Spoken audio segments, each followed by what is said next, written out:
Oh, and since, we're going to be reintroducing ourselves once again, in small fashion to the NPCs, I might direct your guys' attention to the Young Art channel.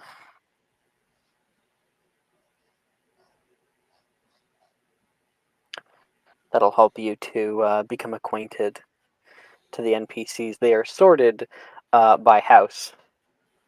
You can see the colors for each.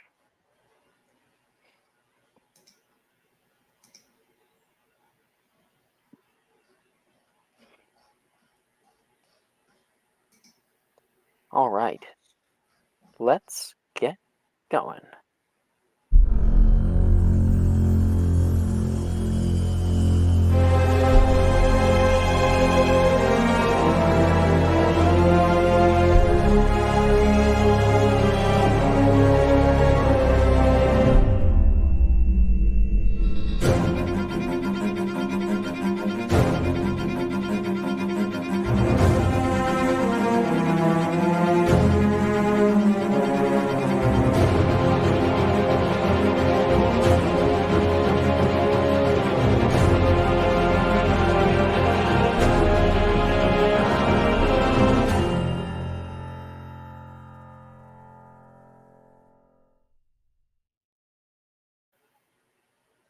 Hello, everybody.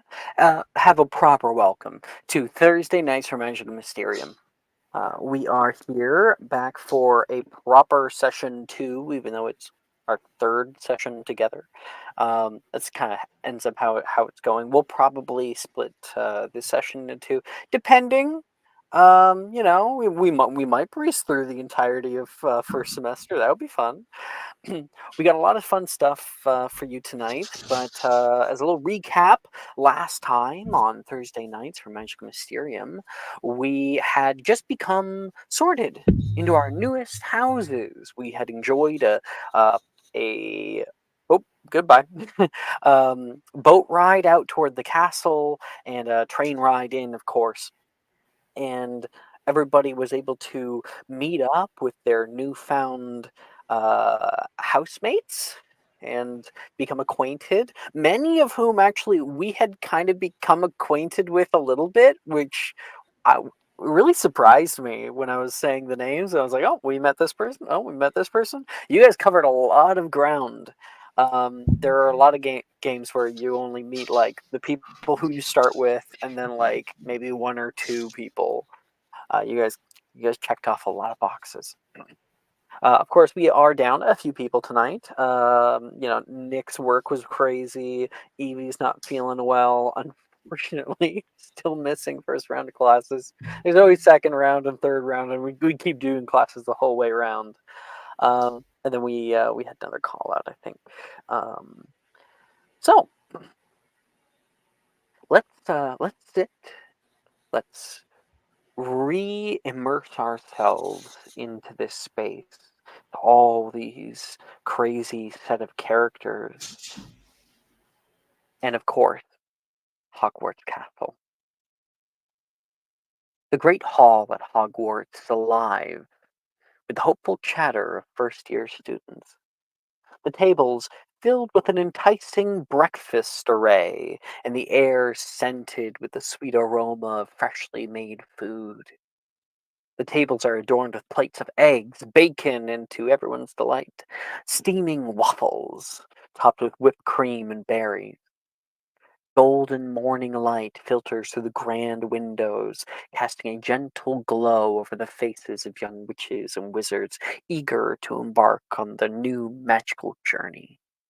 Today is your first day of classes, and the kids around you seem to be in high spirits. At the Ravenclaw table, Brett quietly sketches the scene before him, capturing the essence of this significant day with ease. Nearby, Darcy at the Gryffindor table is engaged in a cheerful conversation with Mr. Logan Peel, who's adding his own boisterous enthusiasm to the mix. Delilah laughs heartily at Wilfred Gideon's attempt at humor, getting off on the right foot, finally. The class clown is already drawing attention. Macy seems to be enjoying herself too. She's savoring her waffles with unabashed delight. Nearby, the Slytherin table is already awakening with the latest gossip. Shut up, Gemma says to Anicia, and she nods with a sly smile. Levi offers some of his banana slices to Taylor, who takes them calmly. Yeah, sure. You look around the room. Plates are filled, laughter resounds, and the promise of the day ahead fills every heart with anticipation. The magic of Hogwarts has finally begun. Daphne, what are you doing at the Hufflepuff table this morning? Daphne has gathered an assortment of fruits and vegetables. The only foods really she recognizes at the table. Um, After she has eaten her fill, she's continued to take some and is very deeply engrossed in making an artistic pattern on her plate with a bunch of different colored berries and fruits. There's some pineapple in there. Um, just like a very decorative sort of spiral kind of art looking thing that she's just fiddling with her head down and very focused on what she's doing in front of her, not paying attention to anyone else. To your right hand side, Macy, mouth still full with food, says, "You don't like waffle?" I've never really had a waffle before. I'm not sure what it's made of. Mm, Doesn't and look they're the very ones good. with like the little. I'm sorry. I'm sorry.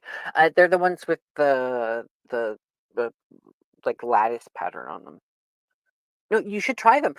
Over here you have plain and like they're like a little bit of vanilla. I think they put into them, but the good ones are the blueberries. So they have blueberries inside. Okay. Uh, I'll like reach over and pick up a blueberry waffle, kind of like look at it a little bit, like hold a blueberry up next to it. It doesn't look like a blueberry. You've, you've never had a you've never had a waffle before.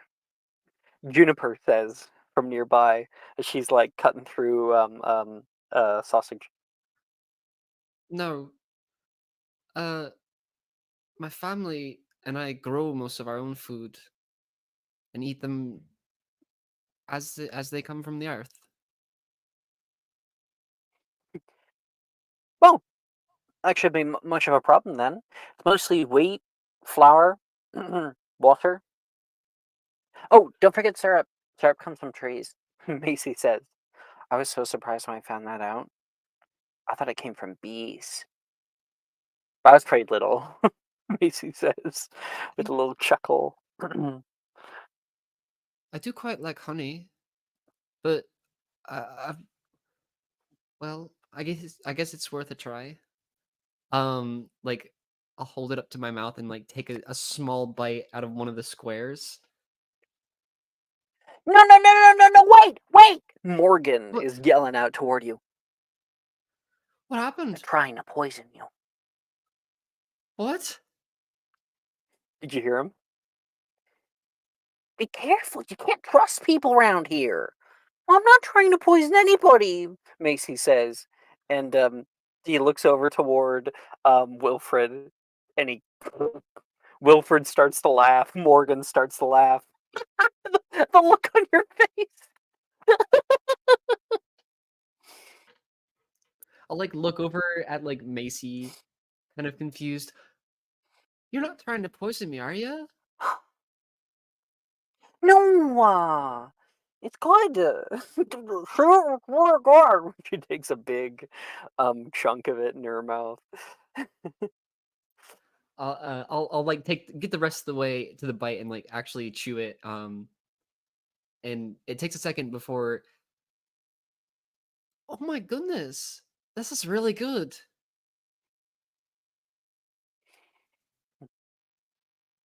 Welcome to the world of pastry, um, Macy says. And nearby, Milva, what are you eating? Milva is eating a stack of waffles, a truly alarmingly tall stack of waffles. And you notice that it seems like she only has sweets on her breakfast plate, and she's being a little too energetic. Top with like a massive amount of whipped cream. Precisely. Yeah, yeah. No wonder Milva likes these so much. I feel like some of the like Ravenclaw people like walking to the Ravenclaw table like catch a look at your mountain and they're like, oh god, just completely over the top. Oh, yes, absolutely. And coming over to sit down, Nolan sits down beside you. Sorry I'm late. What'd I miss? Some excellent pastries, that's for sure. Have you ever had a Oh, do we have waffle like apple before? crisp? That's funny. He's not joking. Morgan says, "Yeah, yeah, I've had a waffle." Nolan looks a little off, but in fact, I've had multiple waffles. You're very lucky.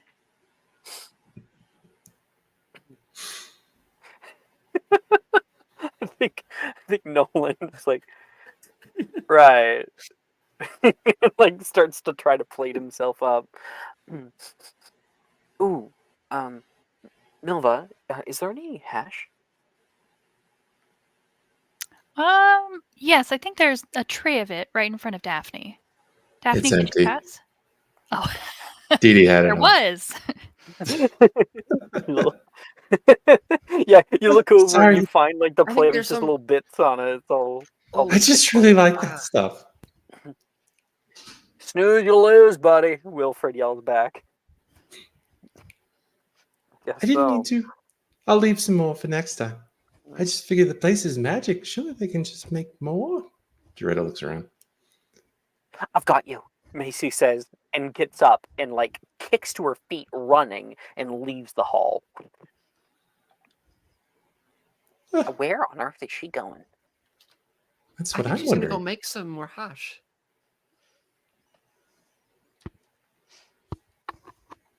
She better Although not burn that down the doesn't common really room. that doesn't Sorry really about make that. much sense.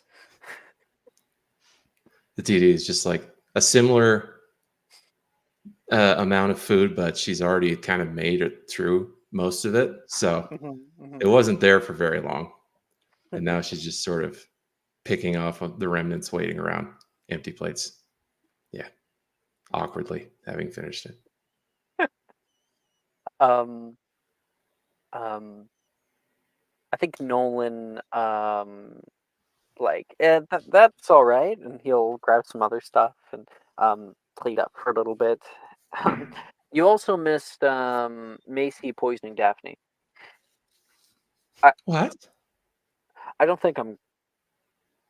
I don't think I need to know about that. She wasn't Nolan trying to says, not poison believing me. him in the first 5 seconds. I mostly have learned in the past day that anything that comes out of Wilfred's mouth, I just disregard. So,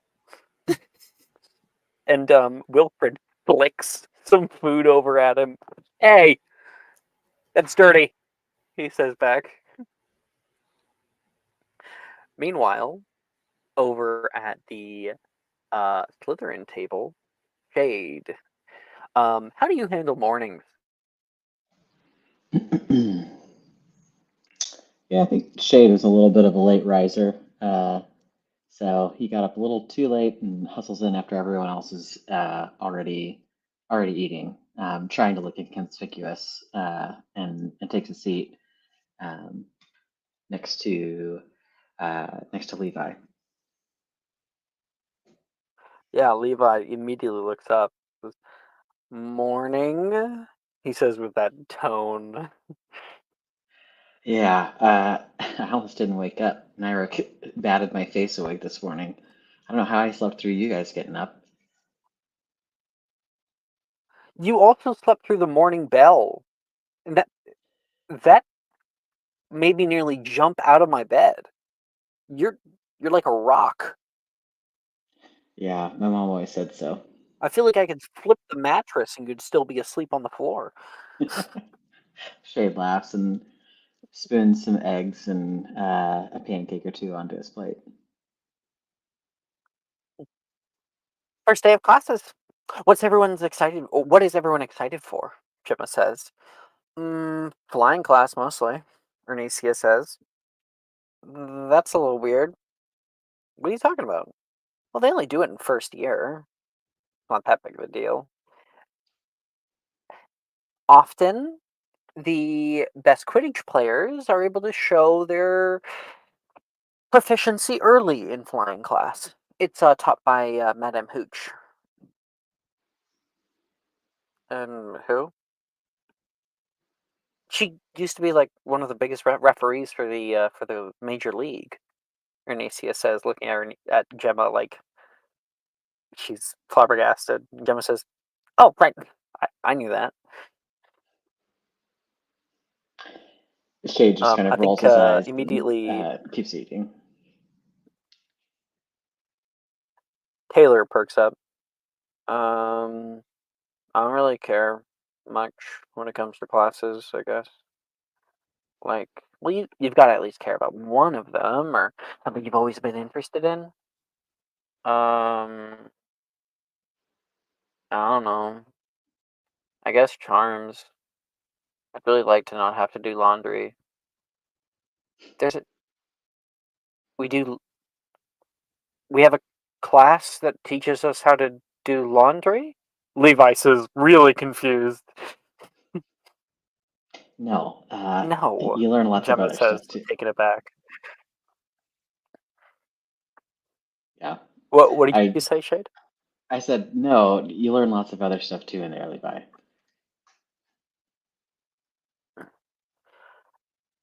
Right, I guess I'll just have to wait. Defense against the Dark Arts class. Um, Gemma says, that's the one I'm most excited about. And Shade, let me guess. Potions. Guess I'll just have to find out. And then he looks at Ernesia and says, "It's flying class too. I can't wait." Like whisper. It's fine. Yeah, yeah. You got it, Gemma. Ernesia says. I knew it. Ernesia just immediately lies to her. Mm. Levi's like, is there like, I always like language arts. Huh? Oh, you like learn like different language? No, like writing class. Oh, um, I don't think that's one of them. Did you not check your schedule? My schedule? Taylor goes, dude, it was on your nightstand. Oh, I must have completely overlooked that. Uh, I'll go down and get it before we start classes.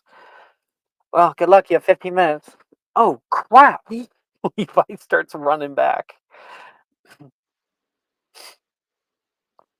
Um, Meanwhile, at the Ravenclaw table, Ivy. You're Ravenclaw, right? I'm not messing that up? Yeah, I am. Yeah. At the Ravenclaw table, it looks like Janice is already getting started. She's got her like schedule put out in front of her and starts going through it. All right, let's look at Transfigurations first. It's in the North Courtyard. I always hear that first-year students are a menace when it comes to not getting to their classes on time. The school is quite large, so I have developed what I think might be a sort of thorough map. Well, let me see, Brett says, and she hands him a line by line description. So there's not a physical map that she's drawn. It's like how to get from point A to point B directions. Go up the spiral staircase in the northeasterly tower to the third landing, but the fourth floor. And then you go to he's reading through it. It's terribly esoteric. Um, you know what? I think I'm just gonna wing it. Reese says on the side. Oh no. You'll get lost. I had to memorize everything last night, too. In one night? Janice seems a little taken aback. Last night, right before bed. Is that why your light was on all night? Yeah, I was looking again. And You have Drusilla to be was like, prepared. I didn't mind it. I mean, I always like sleeping with the candle on. Just kind of beats back the shadows. So. And Saoirse's like, back home, we had like a whole Lumos Maxima setup, and it would kind of dim and come back at different times. It was nice, kind of odd. Now just sleeping in the dark. Yeah, at home I always have a nightlight too. Normally, I actually stayed up later than I do at home. But I should get more sleep because I have to get up bright and early every day here. I think it'll be good for us. You know, the routine, Billy says. And plus, there's lots of activity in the morning with the owls. You can see them creating like large pseudomorphs together. It's one of the only places that they do. I heard that there's over 300 owls employed by the school, but only about 150 that are here at any given time. Huh. Wow. Yeah. Maybe I'd have to get up even earlier to see that. Even Who though she cleans woke up up at all like the owl pellets? Drusilla says. even though she woke up at like 5 a.m. and she had like probably an alarm clock that annoyed everyone in her room. Well, I mean, electronics don't really work very well at Hogwarts. So, What like, would you use? yeah, I guess it would be like a clock, you know, like a physical, like the two Yeah. bells on the top, like beep beep beep beep, that thing. Yeah. Mhm. Either that, or you have some kind of. Wait, did you grow up in the Wizarding World? No, the more world, No, but okay, so it would be that. If you did, you yeah. could have one that like just screams or something, you know, Yeah, a no. magical one. I mean, my mom was a wizard, but probably not. Yeah. Probably not. And Janice kind of like looks up. How can I tell the time? And from behind, Brett like points up through one of the windows, and you can look out past the quad, and you can see a huge clock tower. You can see the face of it from just about any window of Hogwarts. Oh, we got classes soon. I think I want to beat the first rush, so I will see all of you in class, hopefully. I think she um, hands like the little thing over toward Brett. Thank you, he says, taking the piece of paper, and she heads off early. And Reese leans over toward you. You know, is there really anything wrong with getting lost?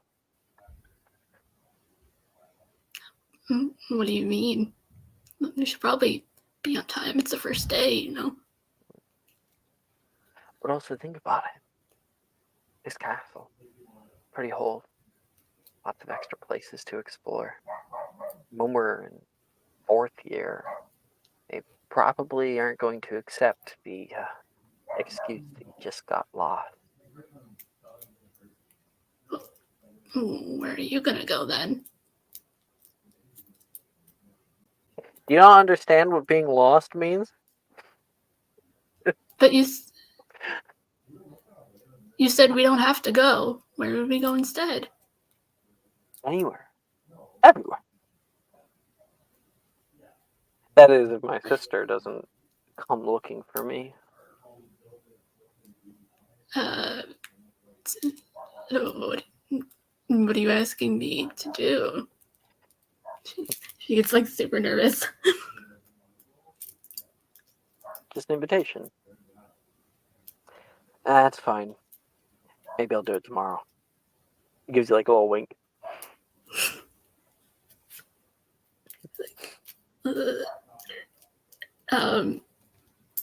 Okay. I don't know. She doesn't know what to say. Reese plans on skipping a class or two and just running around the castle. And when he gets caught, he goes, I got lost. Didn't know where I went. Couldn't find my class. He asked me to Also, come. I just saw Rachel, the stack of waffles that you have in the discussion channel. Holy Oh, yeah. cow. Those look delicious. I somehow imagined more than that. But that wouldn't make any sense. Very cartoon-esque. That's good. That's good. You mean you have a exaggerated imagination, which is what you want for things like this. The Shaggy and Scooby sandwich of waffle stacks.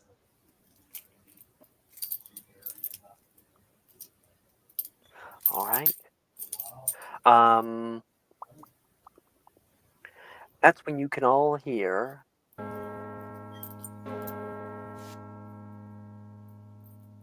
the large bell going off above you. And you all begin to leave the warmth of the Great Hall.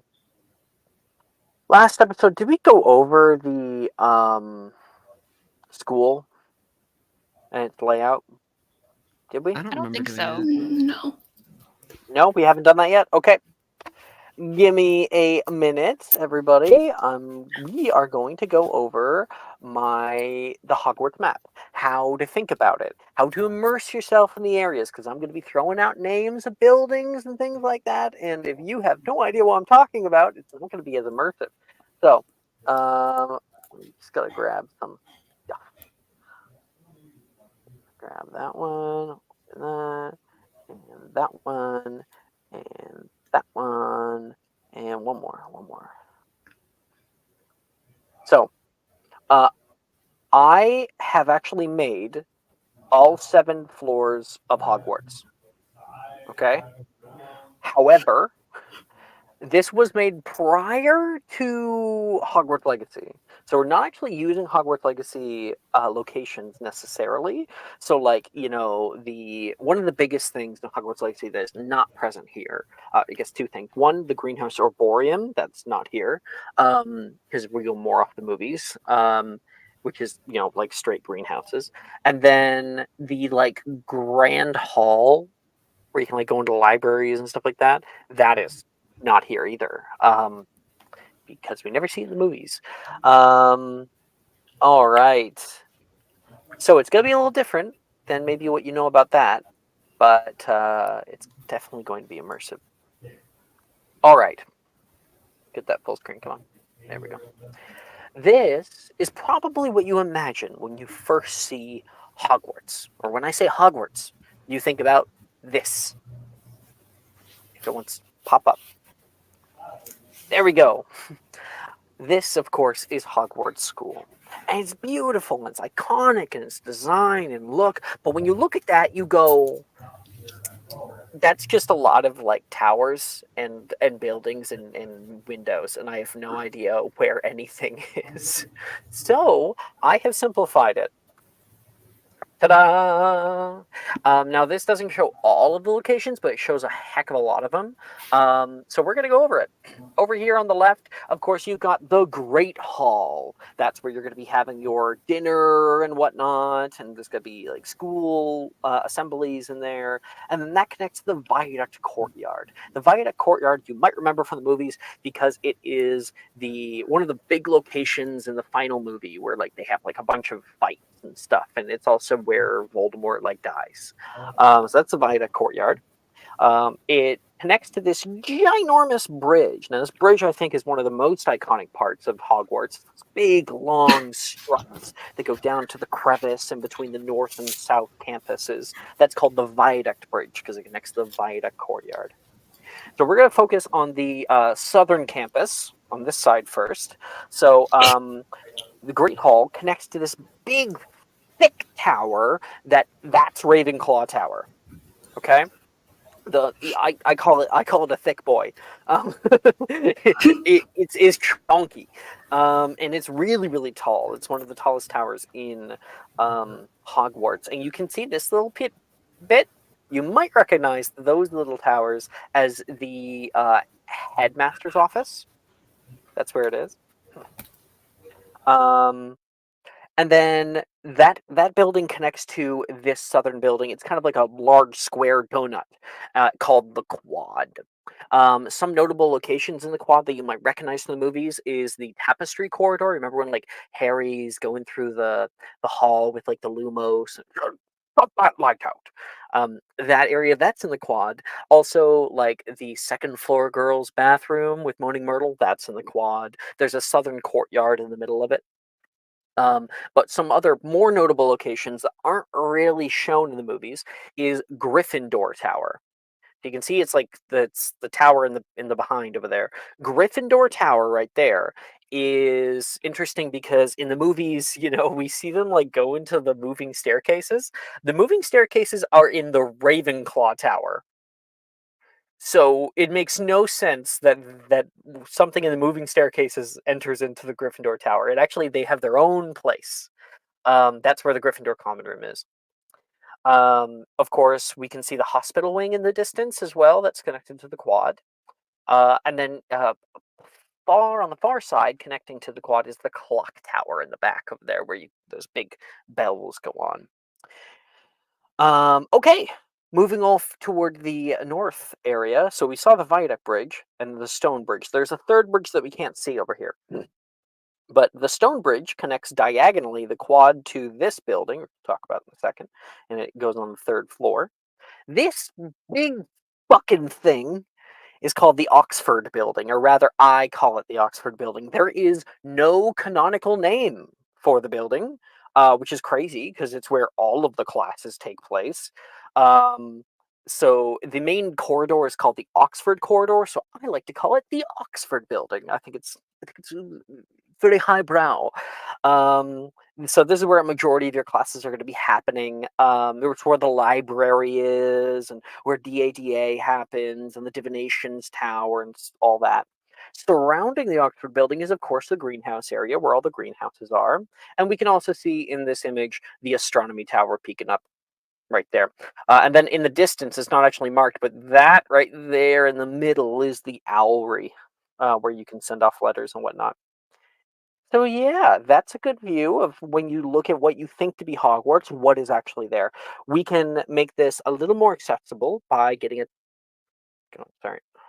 a top-down version. This is the simplified version. So still Great Hall, Ravenclaw Tower, Viaduct Courtyard, the Quad, Clock Tower, and the Clock Tower Courtyard.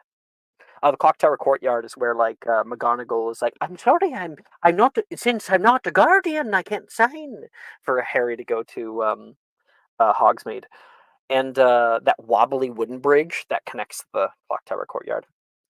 So we can see the Viaduct Bridge like before, the Stone Bridge, and this third bridge, the Suspension Bridge.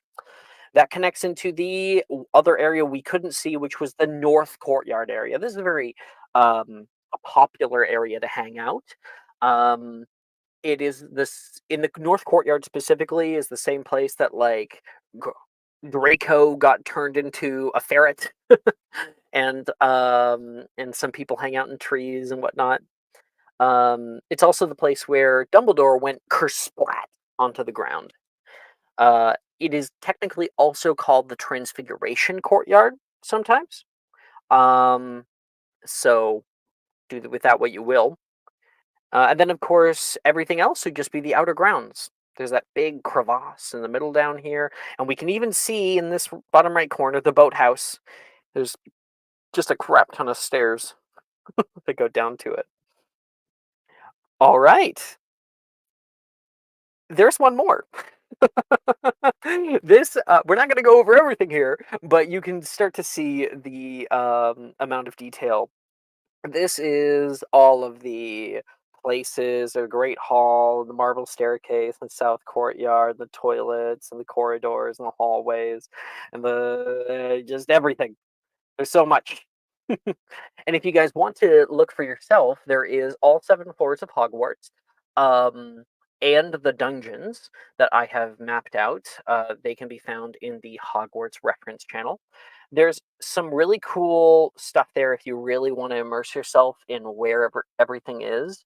If you go to the one below it called Hogwarts Locations, because I'll just quickly show it on screen.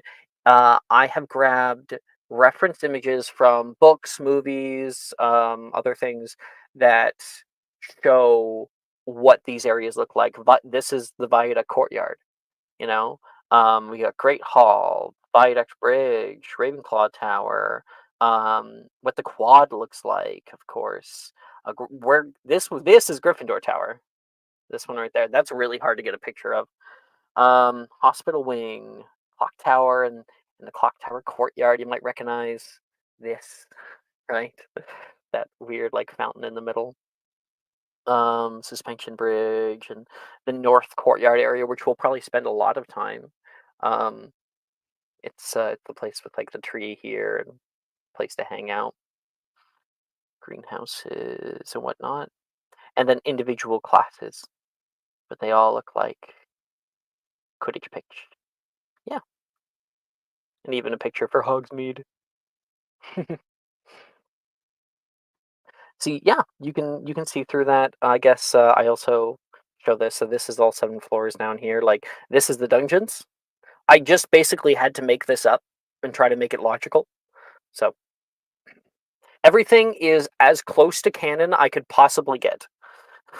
And this is the Hogwarts Valley. If you wanted to go outside of Hogwarts,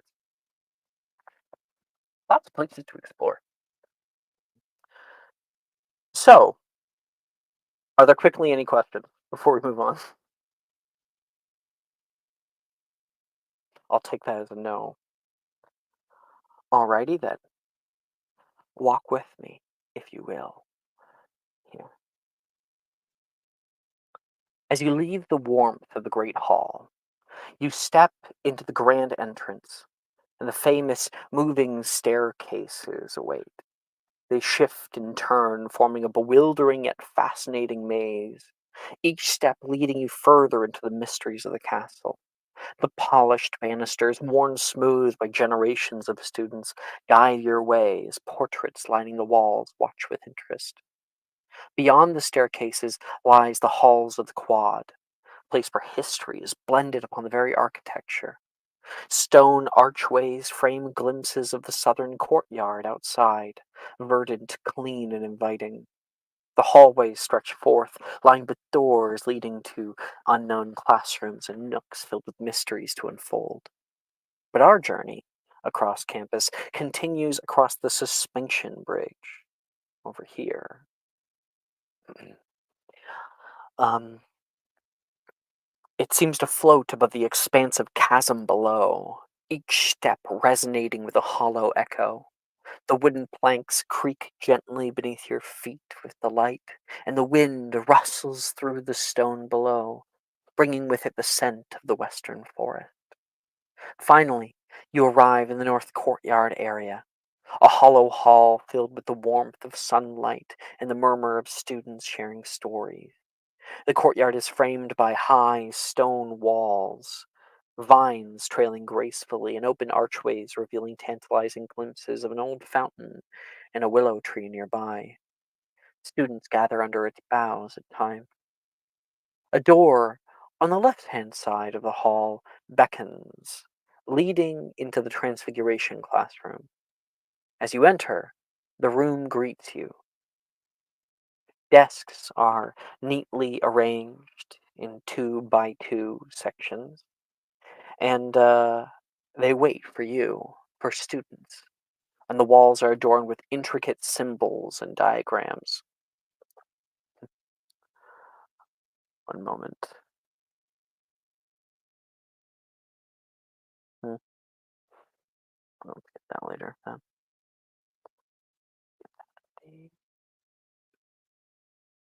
Okay.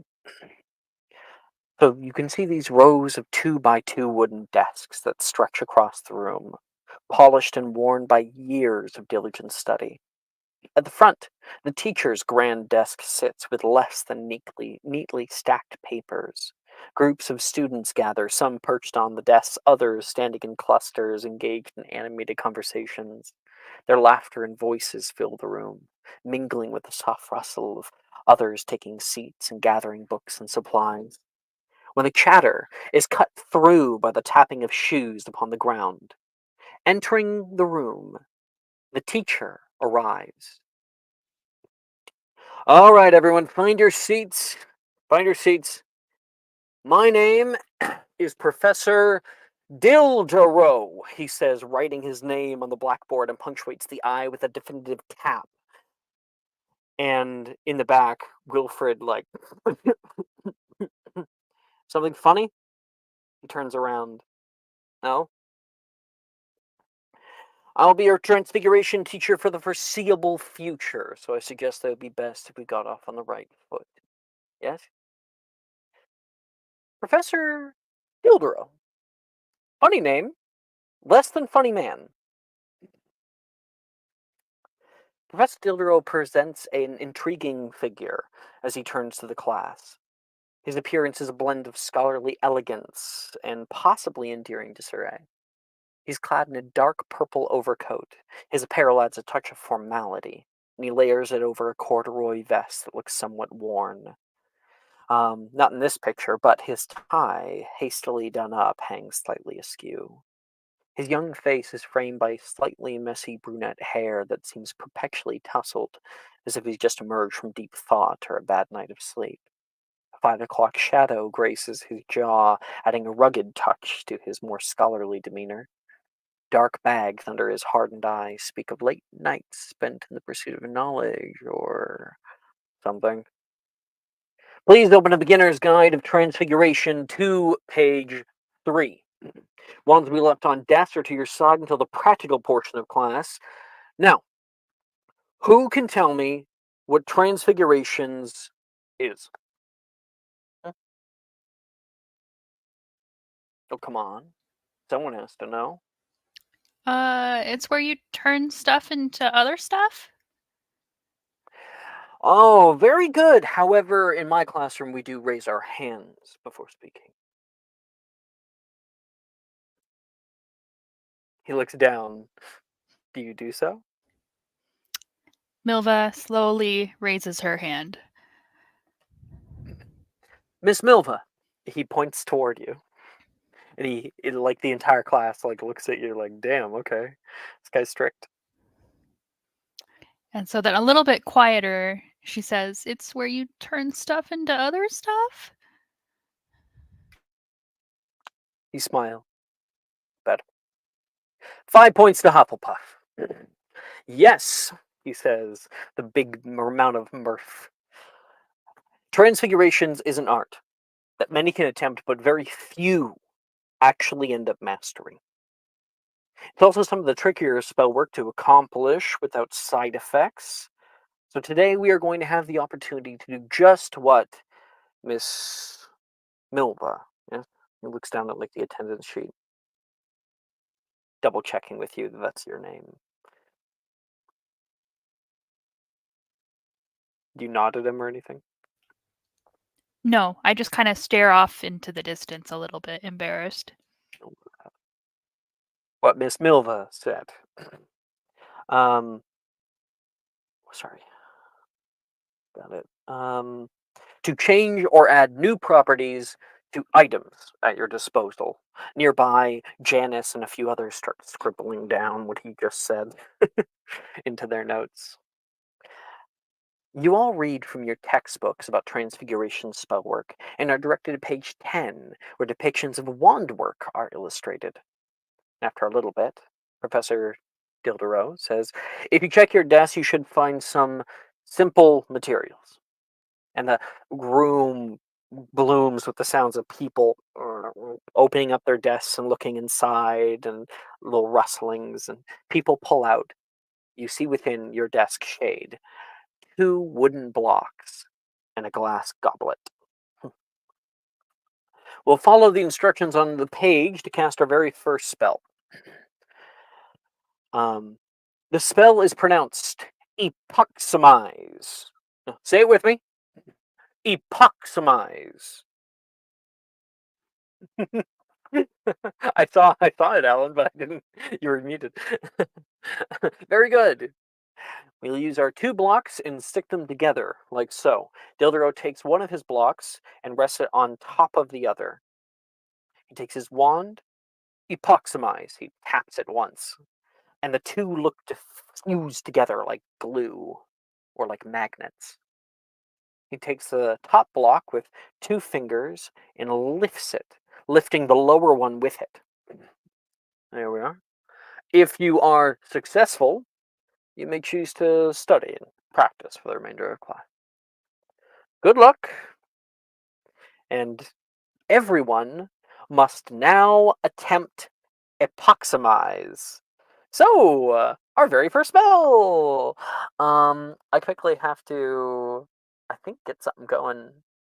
Oh, Jess is lovely. Okay. I'm gonna get your guys' grade sheet.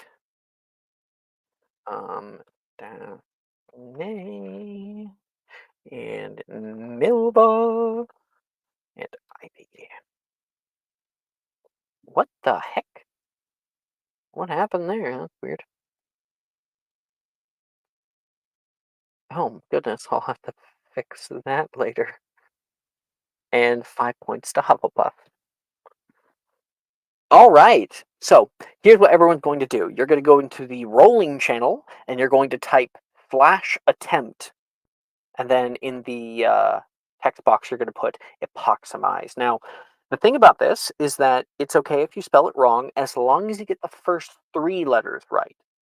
You get the first 3 letters right, the bot will be like, did you mean epoximize? And then you can click it. So even if you just put EPO, then it'll give you the option.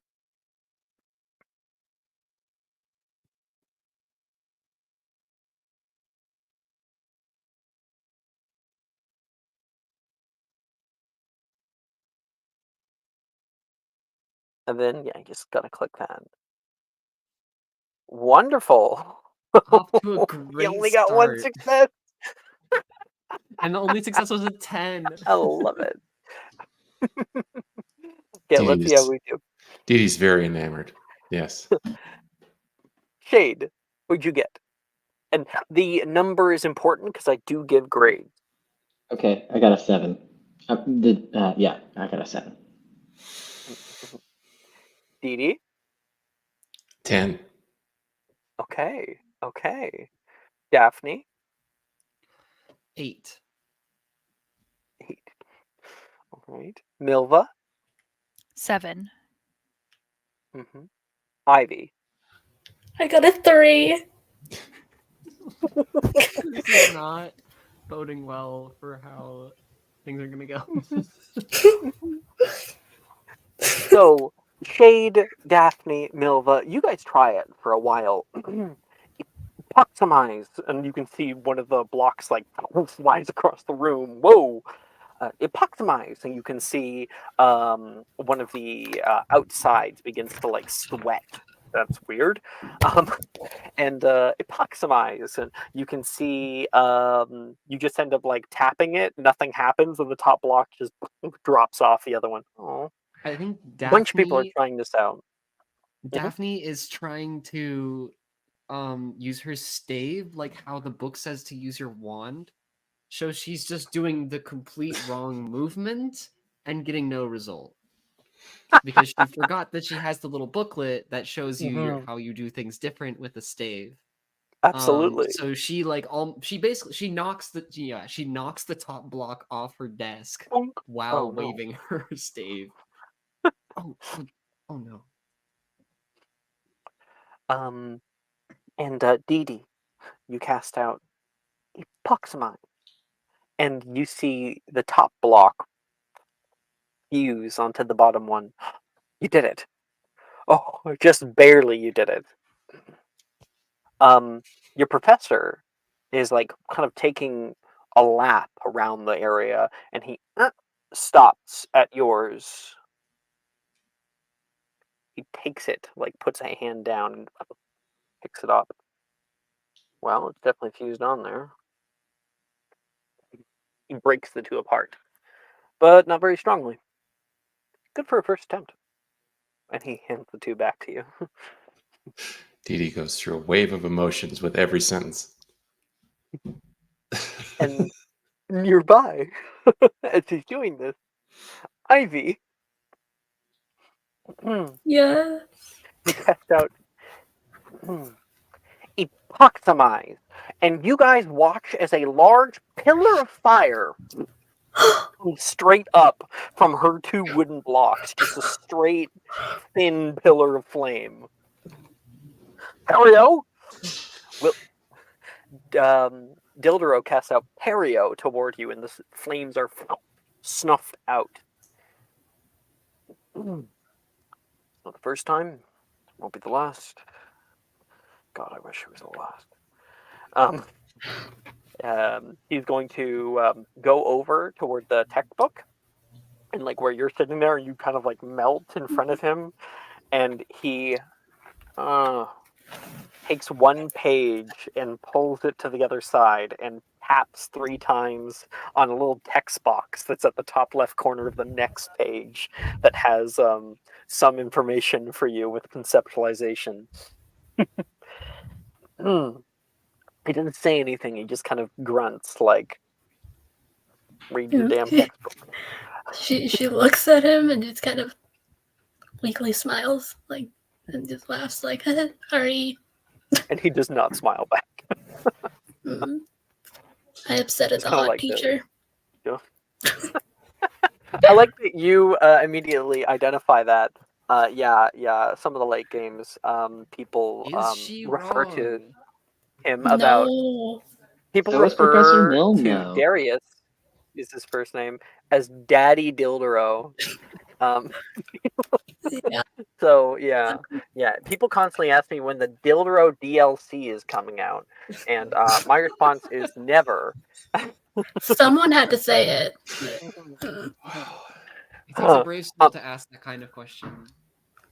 My own girlfriend. Have you ever mispronounced his name accidentally? I think actually once. I think I did once. Everyone laughed at me, and it is a bit of the point. Like, you know, everyone knows, like, when you were growing up, the one teacher who just had like a very unfortunate last name. And that's this guy. But honestly, he's often becomes one of the most beloved characters for multiple reasons. Yeah. Anyway, that's your first attempt. So great job, everybody, for the most part. Very, very good. I know I explained this to you guys in character creation, but it's good to speak about now to reiterate. So, of course, we don't know any spells to start off. You all just attempted epoxamize. Whether you succeeded or failed, you attempted it. And that matters. That means something. Because you've attempted it in class, you can now attempt it outside of class. All right? If you don't attempt something in class, you cannot attempt it outside of class. You also can't rely on someone else to teach you it, because it just messes with the mechanic too much. It makes sense, but I can't allow it.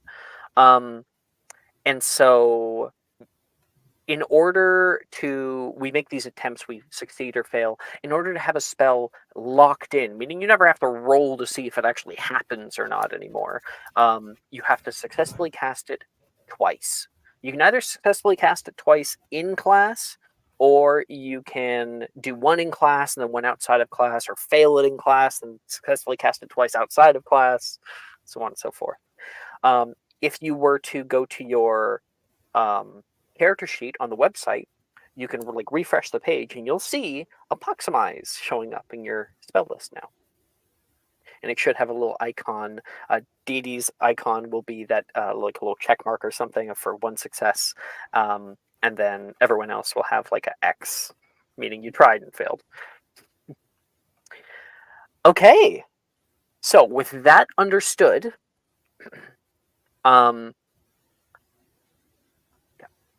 everyone can now attempt 2 other spells of your choice.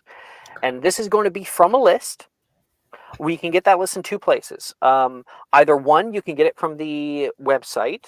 If you go to your spells and you go to the edit tab, not the button, but the tab, you'll see all the spells in the game. They are ordered by the class that they're taught in and the year. So you would be looking for first year Transfiguration, and you'd see all the spells that are available to you. The other way you can do it, and I'll actually pull it up on screen, is by going, and I'll put it in the discussion. Is by going to the first year spells channel on Discord, and I have created a long time ago spell cards for every single spell in the game. So you can see them like this.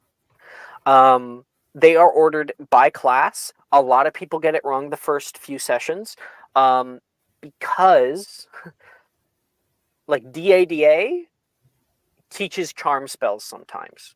So it's not the type of spell. We all know that there's 5 types of spells. We talked about that during character creation. But charms class only ever teaches charms, but other classes sometimes teach charms too. So you have to make sure that you're in the right class.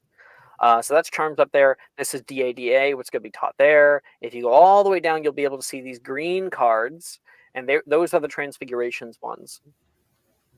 And so you have a few available to you. There is Aguamenti, which shoots out water, or creates water. There is Crenus Muto, which you can change someone's hair. There's Epoximize, which we just did.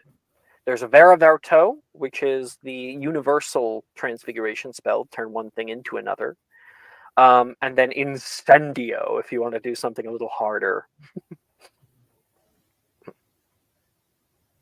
All right. Once you guys have chosen your 2 spells to do, let me know, and we'll get them attempted together. We'll tell a little story. We'll move on. Will we get another chance in Transfiguration class this semester or next semester to add to Next those? semester. Yeah, we normally do 2 rounds of classes. I think in second year, there's one time where we do classes 2 times in one semester, but otherwise it's always once for the most part. It might be in third year. I don't remember.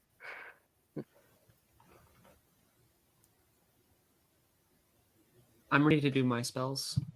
All right, Maple, give it to me. So Daphne is going to obviously pick up her block off the floor and put it back on top of the other one, and she's going to try to cast Epoximize again. Determined. She right before she goes to actually do the casting, she kind of stops. Oh, I have the booklet. And she has to go reach for her little like stave pamphlet thing and like Are you flip sitting through it beside anybody in class, really quick? I was There's a 2 by I 2 don't think desk. we talked about that because I was No, we didn't. wondering. And I Up to was you. thinking that Daphne would have eventually somehow have made her way next to Gemma.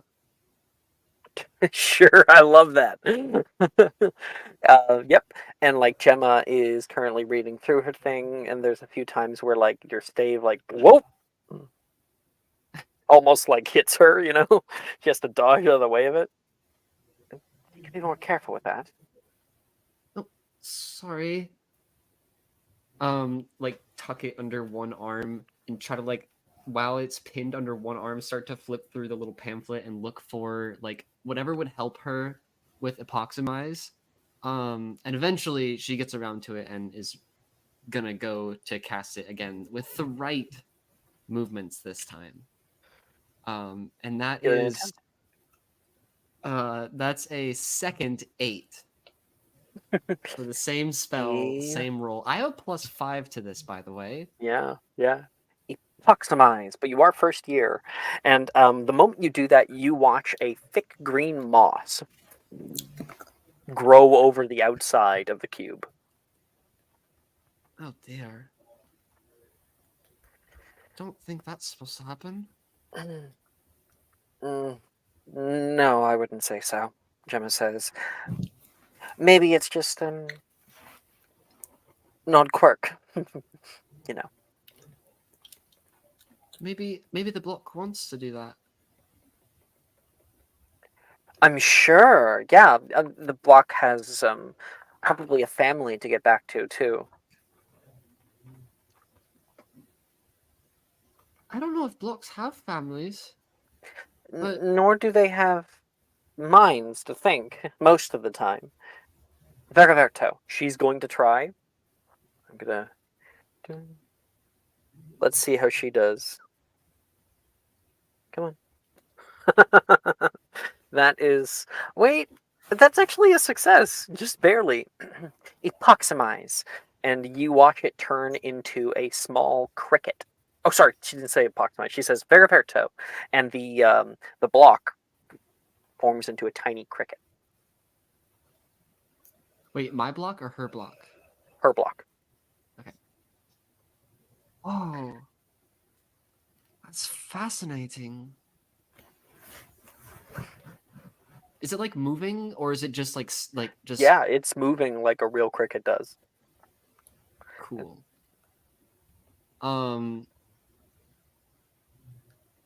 What's your second spell? Let's see. I think I'll stick with what I was going to do originally. Daphne, we'll flip through the book a couple times, just kind of looking for something that seems interesting. And then we'll go for Aguamenti, to water the moss that's grown on top of the block. Yeah. Give it a try. That's a 15. Okay. So, you. Yeah. Overall, it's gonna be a P. I'll take it. I guess it's important that I talk about the grades because we don't use ABCs. We use the proper in-game grading keys. I'll quickly send like a little picture from it, and we'll explain.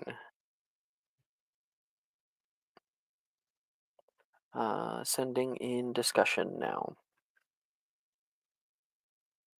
So there are 6 possible grades.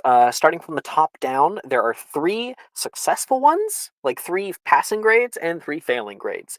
The top one, O, is for outstanding. It's for if you are absolutely proficient, no issues whatsoever. Top of your class. That's gonna be outstanding. E for exceeds expectations. I mean, you're not just like passing the class. You're actually doing fairly well. And then there's A for acceptable. You're passing the class. Sure. Then there's a P for poor. You're not passing. Put in some work. And then there's a D for dreadful, which you are not good at this, and you're going to have to put in a lot of work in order to succeed. And then there's the last grade, which is almost a mean grade to give. It is troll. So you will not be passing this class.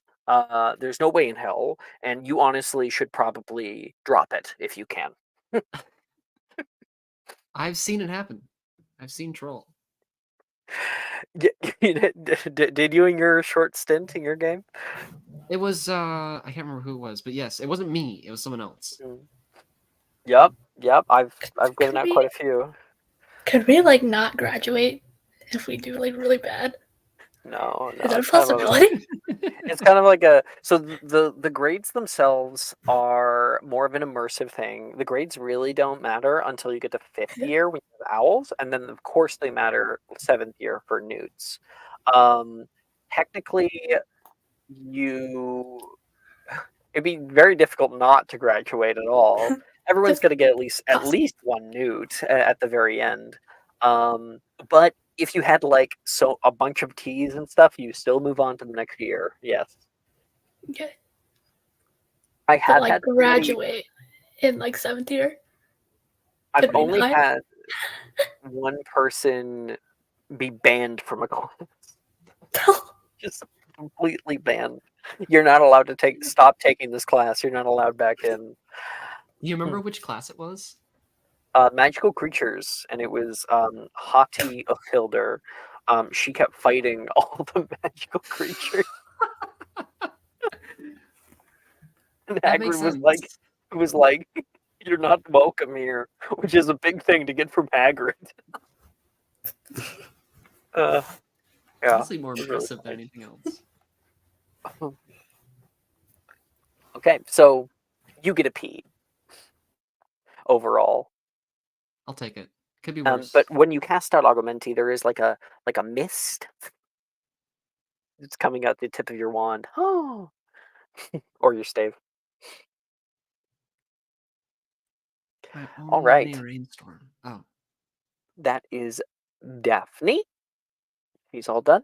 Anyone else ready? Dee Dee, take it away.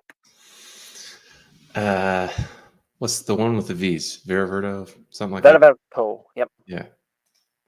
So I'm going to Or try yeah, that. how in the Yes. movies McGonagall Veraverto. She says it like that. Veraverto. Veraverto. Veraverto. No. I'm sure Italian wizards. Yeah, probably. All right. So Dee Dee will try this. Just reading ahead a little bit, and then boop a doop a doo. I think I got Wilfred for what it's worth. So yeah, What? You got Wilfred? What are you talking about? just sit next to him. Oh, okay. Yeah, totally. So it looks like I did it. Yeah, I always need the number for your grade. 19. 19. Okay, and then your second attempt. Just a different spell, or Oh the same yeah. one? So everyone, just in case everyone Yeah. made the same mistake, 2 spells to attempt. 2 Okay. spells. So I think my second one, I would go with Crinus Muto. Crinus Muto, absolutely. So as you attempt that, you are looking through your textbook and you see Veraverto, the transfiguration spell. It's apparently very faceted, out of character. It can be upcast quite easily. There's a lot of different things you can do with it. But at your level right now, it's very simple. It's one thing into another thing. Even what Gemma did is a little bit impressive, into a magical construct, they're called. And so, Dee Dee, as you look down at your, do you target the wooden blocks or your glass goblet or something else? I'd say the wooden blocks. Okay. And what are you trying to make it into? Probably like a coin, like one of the ones that your dad gave her. Cast out Baraberto.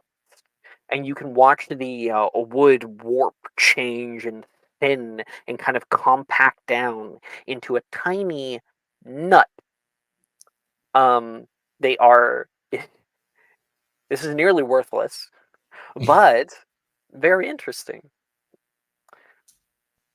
You like try it again, Roberto, and it becomes a nut again. Even though you're trying to get like a sickle or trying to get something larger, but it just becomes a nut.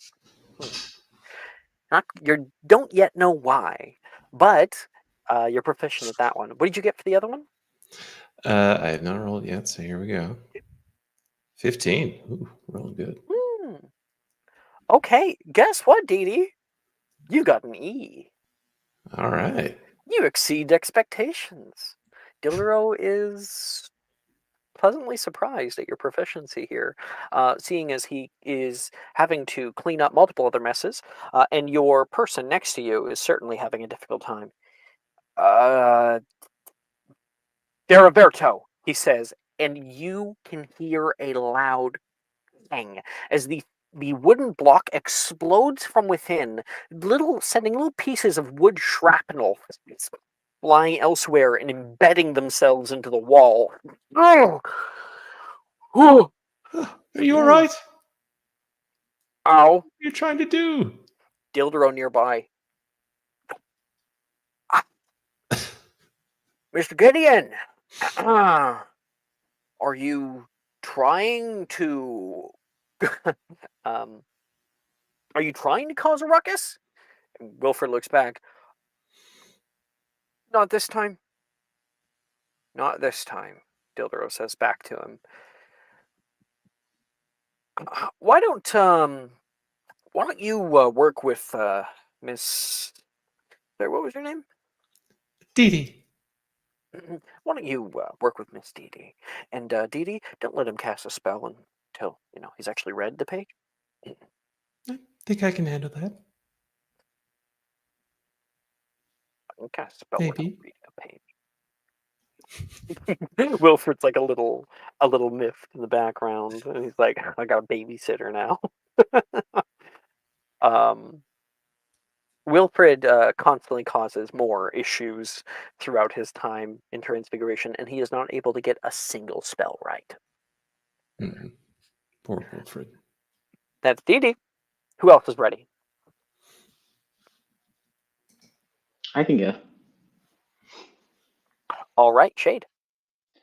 So I think Shade spots Rin at the beginning of class and remembered their interaction at Weasley's in town, and how she cast Crinus Crinus Muto on him, and so she's had like I think she already had a year's worth of work or something like that is what he remembered.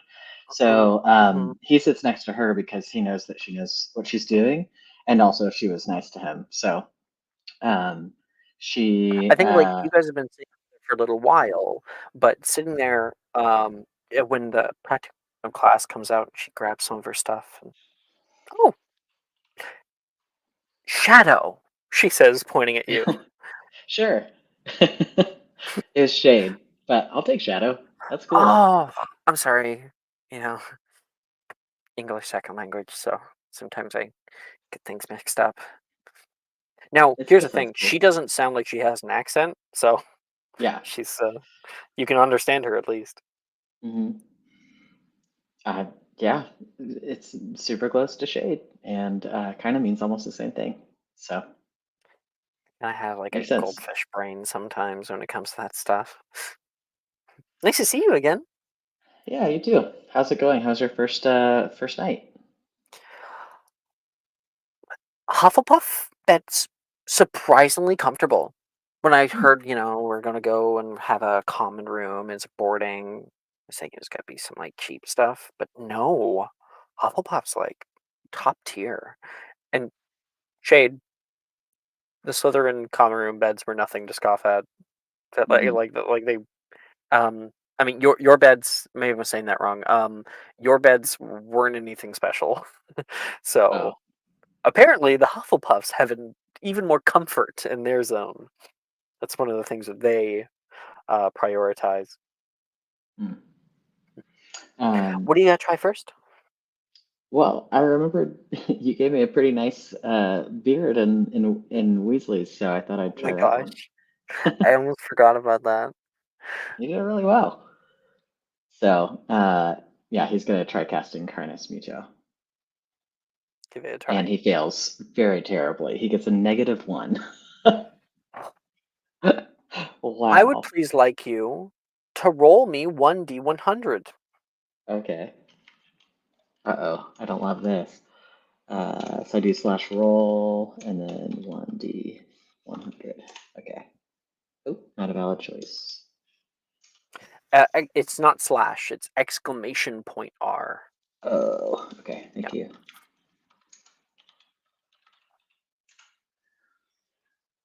43.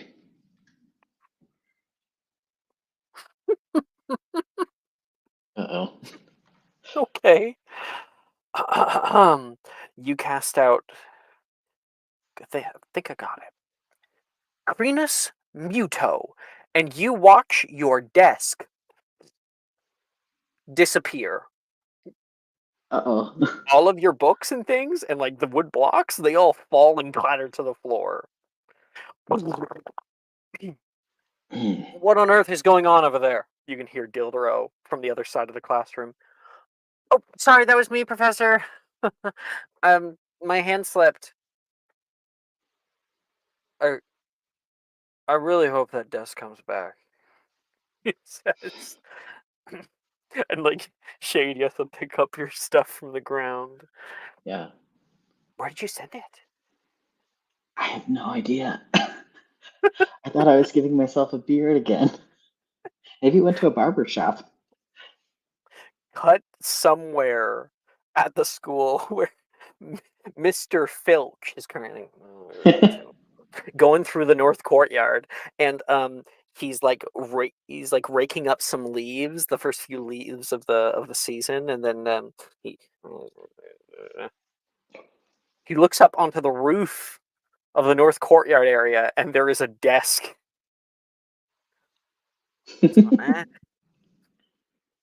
Just laying up there. So, go get my ladder, I suppose. So, what's your next attempt? So, Shade, undeterred, flips the page in the spell book and finds Incendio and decides to just give it another go Hey, and see if he can get Shade, that. that one's like, I remember I tried it and I nearly burnt my eyebrows off. Well, Be careful, maybe okay? stand back a little. After the first one, I don't know what this is going to do. She pushes her seat across the wood floor. You actually gain a D4 from the Hufflepuff's ability, encourage words of encouragement.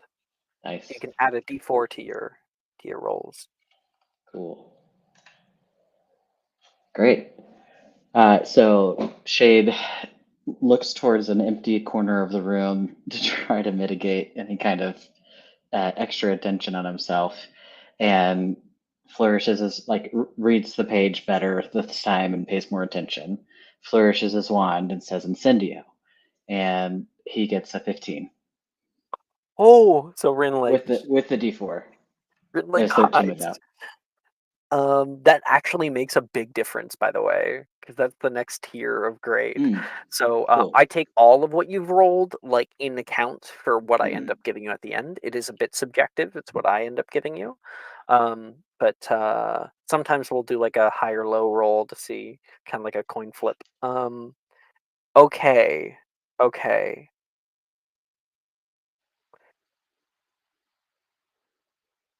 Yeah, yeah. Instead of gaining a D, you're going to be getting a P. Significantly easier. It could have gone really wrong. If you got lower, if you got like that negative again, you would have I gotten a switched T. those. That would have been bad. Yeah. So you cast out. Sorry, you did incendio, and Mhm. coming out of your wand as she rushes out, there is a full plume of flame that licks up, and you have to like point your wand upward, and it shoots up toward the ceiling, but like kind of fizzles out just before it hits it. So it doesn't really hit anything. It's just that beautiful plume, and then it goes out. You did it right. Rin's like very excited. Yeah, Shade feels pretty proud, but is trying to stay humble. So yeah. Um, Dildero comes over for a second. Doesn't say anything to you, but he like looks up at the ceiling, looks around. That's not back yet, huh? No, sir. In Adamatus Conjurus. And your desk reappears. Meanwhile, we have Filch, who's like been climbing up the ladder that he went and got, and like he just like, yeah, it's gone. he's he's completely peeved.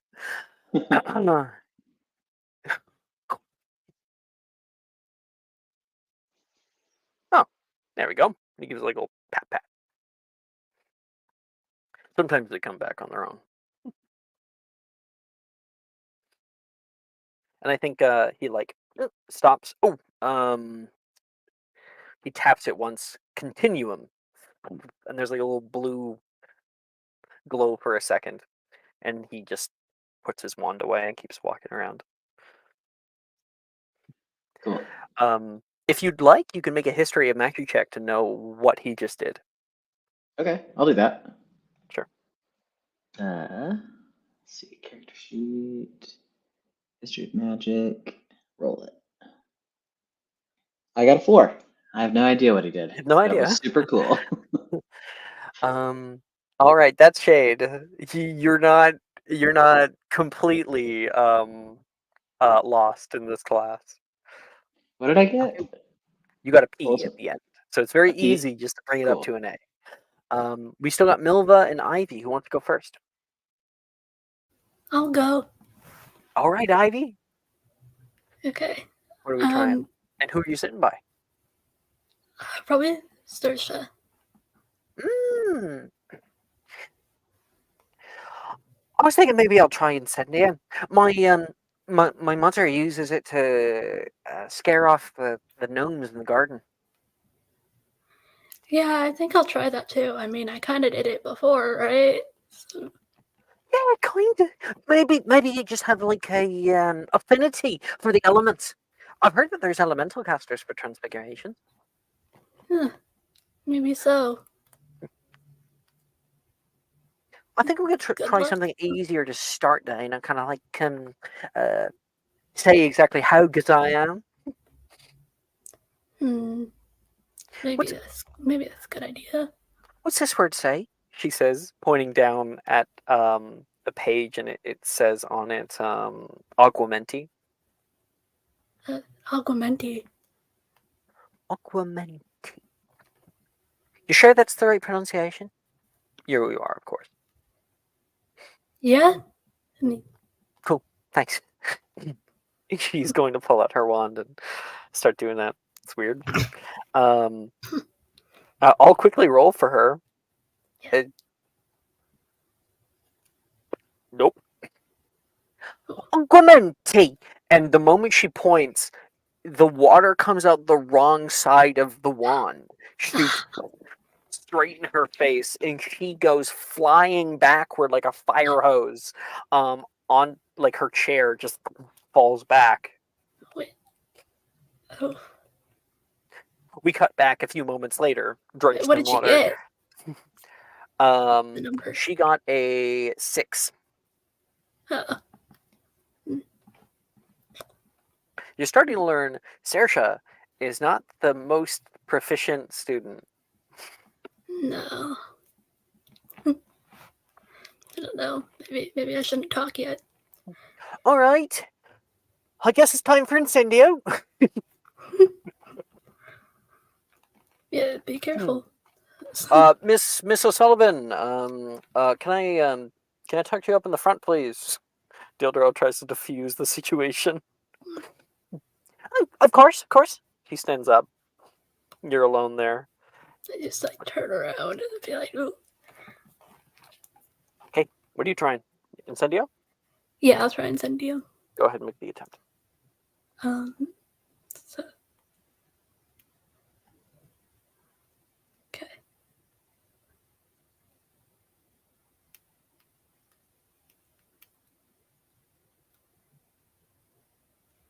Eight. All right. Failed. The nice thing with that one, since you only got an 8, is you cast out Incendio, and there is like a little that comes out your wand, like a tiny little spark, but it fizzles out almost immediately, and there is a of smoke that rises up into the air.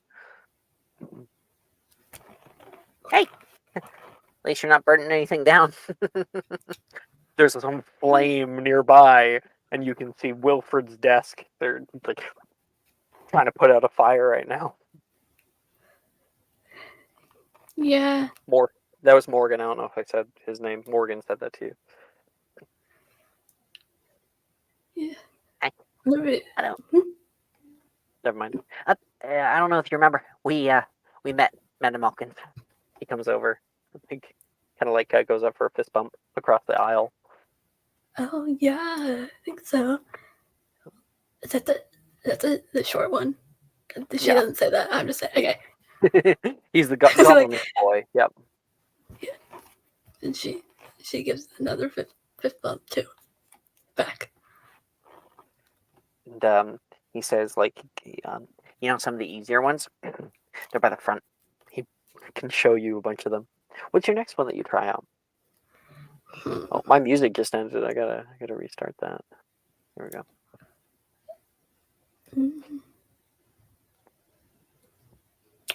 I'll try Algomenti too. Aquamenti. Good to put out any fires that you might start. Yeah, exactly.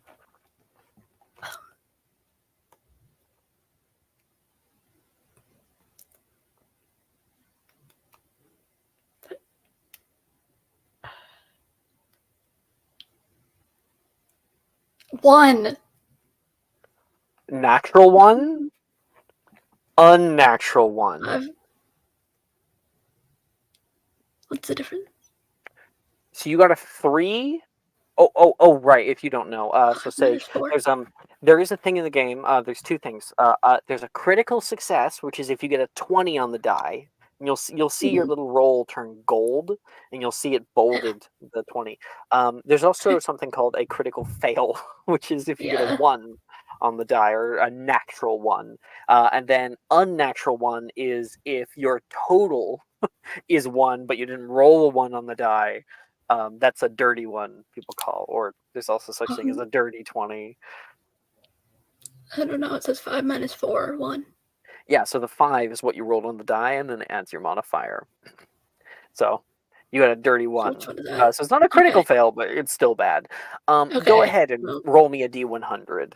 Exclamation point R space 1D100.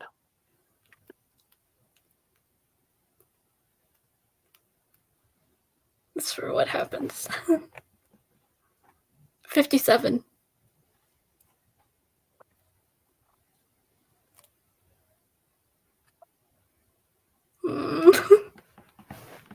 Scared. It's so great. It's so great. At least it's just water. Ivy. You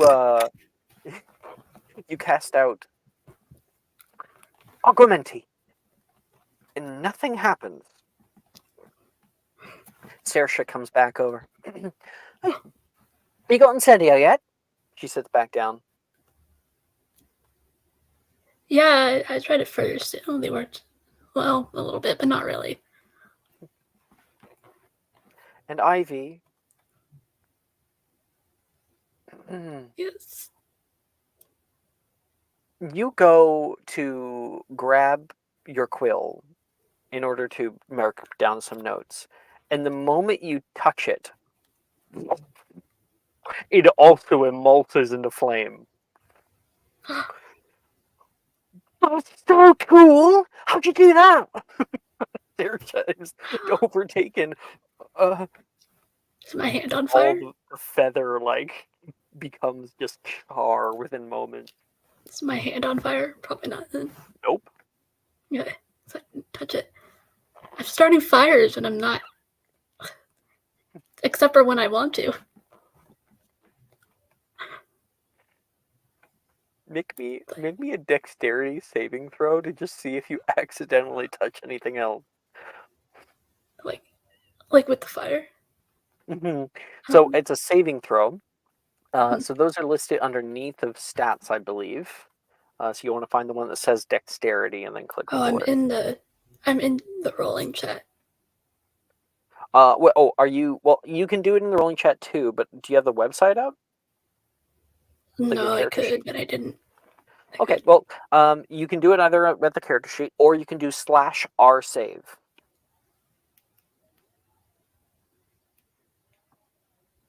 And then you would click dexterity. Okay.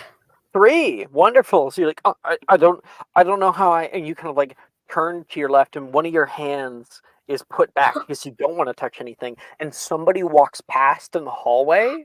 There's there's Brett coming back from the bathroom, and you lightly hit the side of his arm, and he keeps walking, and it's behind him, so he can't see it, but there is a flame that comes up from his robe that starts. Oh dear, Saoirse, who's Professor. She's trying to get his attention. The other's like, I just point and yell, fire! we just had the talk. Oh, fire!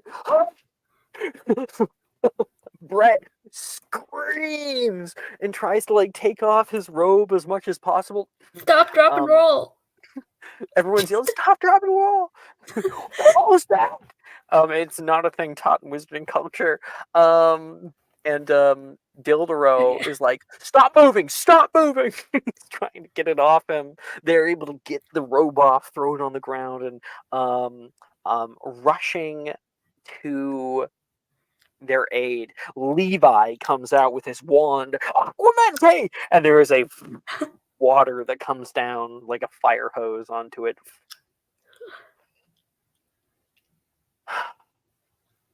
I got it, Professor. Levi says, I was going to use Perio. What's Perio? Levi says, the fire extinguishment charm. Oh, and there's water all over the ground right now. Thank you, Levi. You may return to your seat. He looks around to try to like figure out where this started. Make me a stealth check, Ivy. Okay. That or deception. I'll also allow deception if you want to. So you can again do that via the website if you want, or you can do /r skill.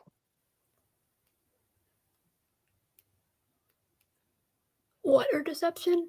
What's the other one? Stealth or deception. And I will roll to contest an insight check from him to see if he can tell. I don't remember what's tired, but deception. I don't remember which is higher. Deception is charisma, and then stealth is dexterity. Okay. Stealth. 4. What's your last name, Ivy? It's hard because you guys don't put them. Selkit. Selkit. Yeah. Miss Selkit. Why don't you come sit up in the front for me? Right here. She looks down to her feet and then just goes. And then he's like, whoop, up. He takes his wand. Reparafarge, he says on you, and there is a little green glow. And you see a bit of flame disappear from your hand that wasn't visible there a moment ago. So the effect is gone now. Yeah. What did that do? I can't know. That just stopped the effect of you touching things and turning them to fire. And stay at the front. You get to sit next to Janice, who's sitting there. Hi. Why don't you just kind of scooch the desk just a few more inches? What? Can you just scooch? You know what? She grabs your desk and pushes it a bit away from her. I think that's a healthy distance. I mean, given your track record. Yeah. Ivy, I cannot believe that after the whole talk about like, your affinity to fire and whatever, you roll on a D100 a fire-based effect for 1 minute. Yeah. Flammable touch. Not a good first day. What was my grade? What's my grade? D. The 8 is what's carrying you. You would have had a T. Aww. Poor Ivy. No. Last, but certainly not least, Milva. I hope you're ready. Oh yes, absolutely. I'm sitting up at the front, Wonderful. right next to Nolan, and I'm feeling frustrated, but I am determined, and I'm gonna give my first one to Vera Verto, which I say with a lot of oomph in my voice. You sure? You don't want to like work up to that? Nolan said. Go big or go home. He's been hearing the Yell. Sorry. craziness that's been going on elsewhere I in the just yell class. from the front, be like, don't be so sure. And then turn back.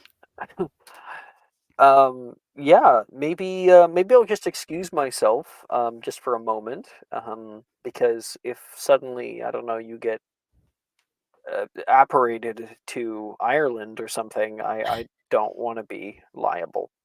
So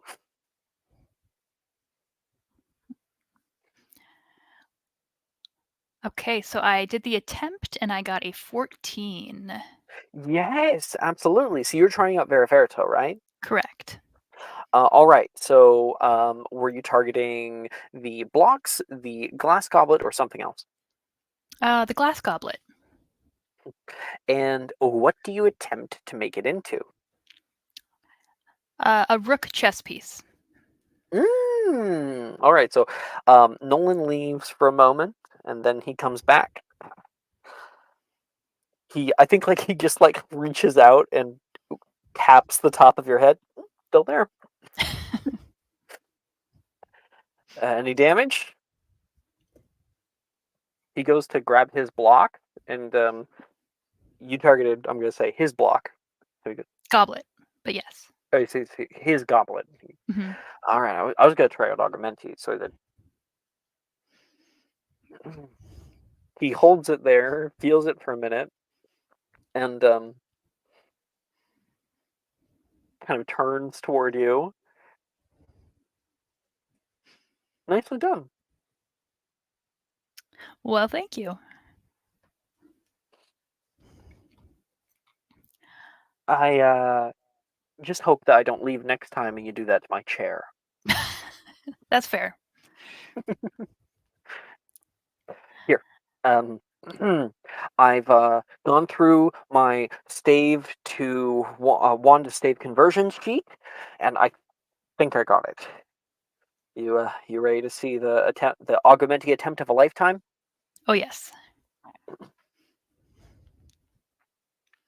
Crenus Muto, he says instead of Augmenti, and that is a 21. Ooh.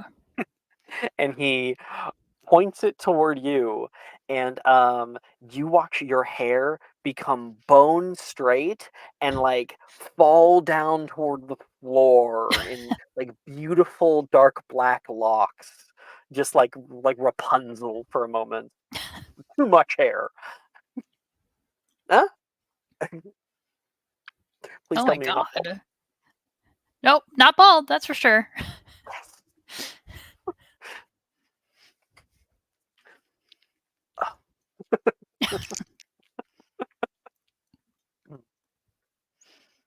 I just sometimes we need a change of pace. Okay, I think my next one, let's go with Incendio. What could go wrong? I'm gonna release the Crenus Muto, worrying about your hair catching fire, and it all Ah, becomes that like tight coils again. okay, let's see. An 11. That's still a success. Yes. Oh, okay. Okay, so you have some initial troubles, but you're starting to get the hang of it. We got the 14 and 11, and it was like an 8 or something like that before with the initial augmentees. Yes. So you are passing. You have an A for acceptable. Ooh, I'll take it. Woo! All right. That ends transfiguration class for the first day, and also sort of our tutorial when it comes to doing this sort of stuff, seeing the kinds of magic that we can produce. uh, Professor Dildero says, I would say good work today, but he looks around the room. Can someone please get Mr. Filch? There's some cleanup to do. Maybe some light water damage. People start to filter out into the north courtyard. Some people look like meek about what just happened. Dee Dee, you look like surprisingly proud of yourself. And Milva, like you were able to get some stuff. Ivy is probably just Crying. dying on the inside, crying on the inside and externally. Mhm. And Daphne now has a new moss block companion. I do think she at some point at least tried to take the cricket that Gemma had created and tried to like Trying to grab it. yeah. Okay. So if she had succeeded, she would be walking out with her moss block and the cricket on top of it, just kind of like resting on it like a little like the pillow that you bring a king its crown.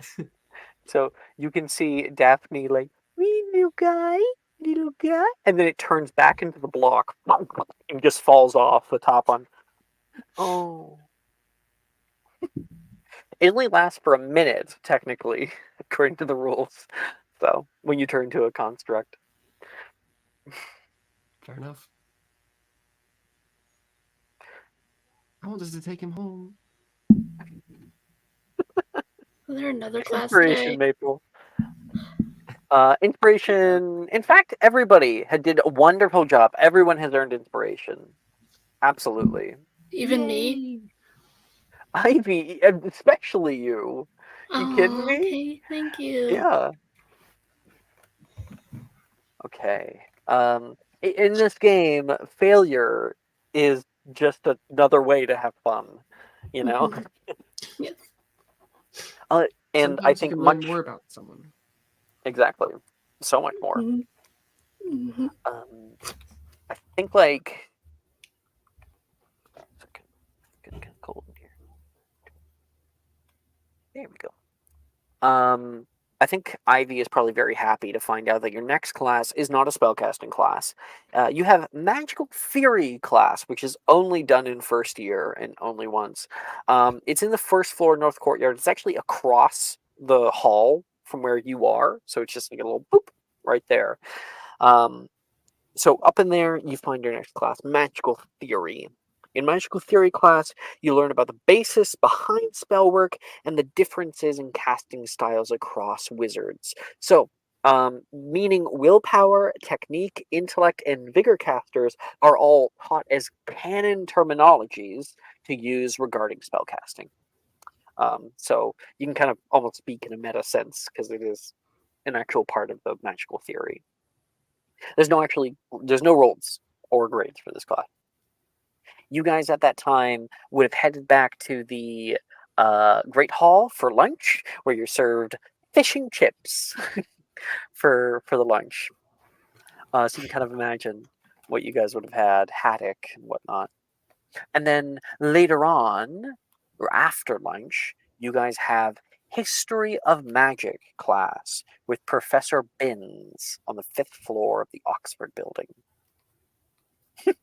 Cole knows. Cole knows. I have to get a thing ready. 1 second, please. Nope, nope. Where is it? That's not it. Nope. Nope. I'm gonna close that now. Oh. Okay. Yep, that's fine. Your journey continues as you step out into the tall viaduct bridge now. A stone marvel that spans a breathtaking ravine. The bridge's arches frame a vista of lush landscape, and the sound of distant waterfalls reaches your ears. The wind whistles through the arches below, and the pathway ahead stretches toward the Oxford building, where you're greeted by stone steps.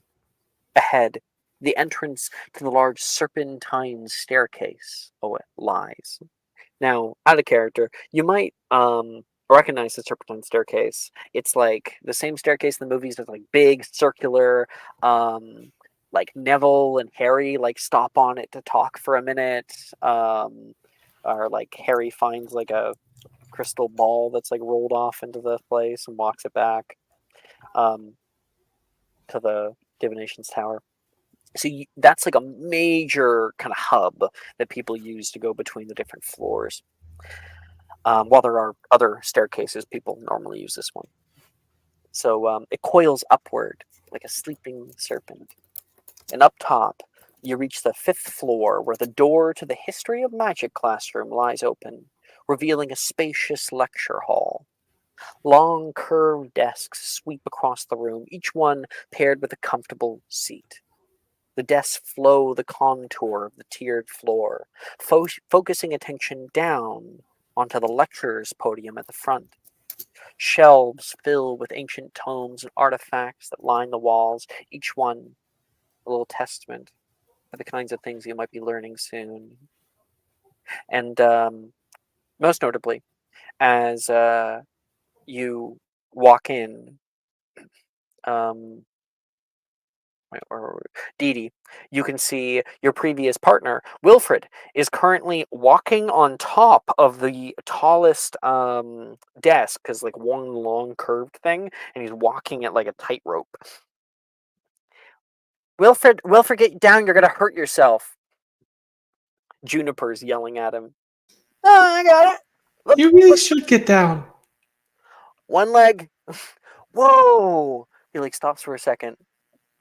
Hey, is this how you see the world? You're eye level with him right now. I guess so. I'm just sort of used to it at this point. And Wilfred looks down. Echo! Echo! Echo! Echo! He yells into the lecture hall. And from behind you, I'll say Shade, as you walk into the class, you can hear a cough from behind you. Oh, shoe. Like sort of a cough. And Wilfred, taking another step forward on his tightrope, suddenly hits the ground. There's chairs that jump up into the air and crash all around him. I told you! And you can Can hear some chuckling from behind you. I do a perception check to see Absolutely can. who did that? What did they say? Did I hear them? We'll see with the perception check. 15. Yes, you could hear Hollishoe, but it was kind of coughed. Hollishoe. And with a 15, I think you can see the two girls that are currently chuckling as they come in is Sam and mostly her sister, Sally, from Gryffindor, who walk in and put their stuff down and go sit down. Oh, Wilfred gets up and Dee Dee, you see like his head come back up. There's a shoe just lying in front. It's his shoe that's still on the tabletop. Huh? Oh, you were right. How did that happen? I don't know. Dee Dee will try to like pick up the shoe. Is it stuck? There's a suspicion that it might be stuck. You go down and no. Oh, he didn't tie his laces. Oh, you've got to be careful about that. Juniper hits him over the back of the head, like with a little thwap. Idiot. And he takes the shoe. Sorry. Oh, come on, Juniper. Sometimes we have to learn the lesson the hard way. Yeah, Dee Dee looks very disapprovingly at the head slap, but doesn't really say anything. I'm pretty sure we get house points, and you can lose them. Since when do you become an expert? She's like, she does this at him, and he jumps away. Milva and Ivy, you guys are able to come in, find your seat. And there is a sudden, resonant clang of the bell that pierces the air. And immediately, from the eastern wall, something happens. You see something push through the stone, something pallid, sallow, slight azure glow. The face of an elderly phantasmal creature emerges, its ethereal form pushing through the solid stone as if it were mere mist. Its eyes, faded and unobservant, stare forward, and its translucent visage glows with an otherworldly luminescence. Ivy, I think you're probably a little off put by this. Yeah, definitely. This would be the first time you've ever seen a ghost. It's a proper ghost. You look around and no one else is freaking out. Oh my god. I think Daphne's not freaking out, but her eyes are wider than saucers. She's staring up oh my god, is that a real ghost? That's the expression that her face is reading right now. She doesn't say anything, but she is awestruck. Ivy, how are you feeling? Confused and kind of scared. Your professor's features are lined with the wisdom and weariness of ages past. Mr. Binns. Professor Binns. His face is long and wrinkled, the skin hanging sadly over plump cheekbones. Wispy hair drifts around his head, moving with a ghostly grace, and his robes, once rich in color, are now faded and timeless. He takes his place at the front of the lecture hall, his form slightly shimmering as he settles. Good evening, students. I am Professor Binns. That's B-I-N-N-S.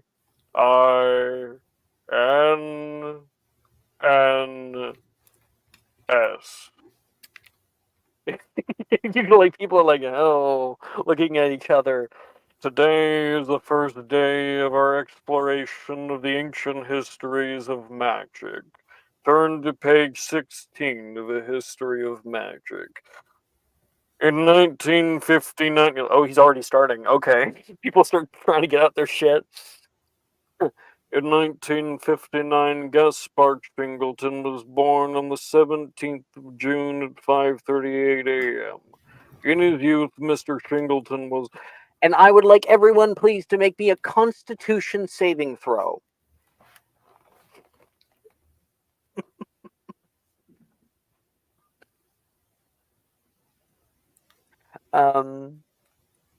Yeah. Unless, of course, you technically, the only people who are exempt from the con save are those with keen mind. If you have keen mind, you may actually make a history of magic check.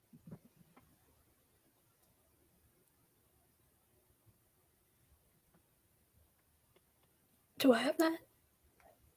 Keen mind is a feature that you would have picked at first level. So I don't know. Do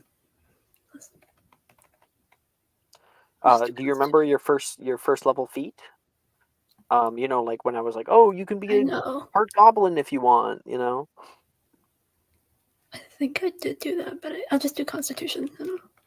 Well, if you did, you did. Let's see. I would have put it in your character sheet or your channel. Let's look here. Just did that to me.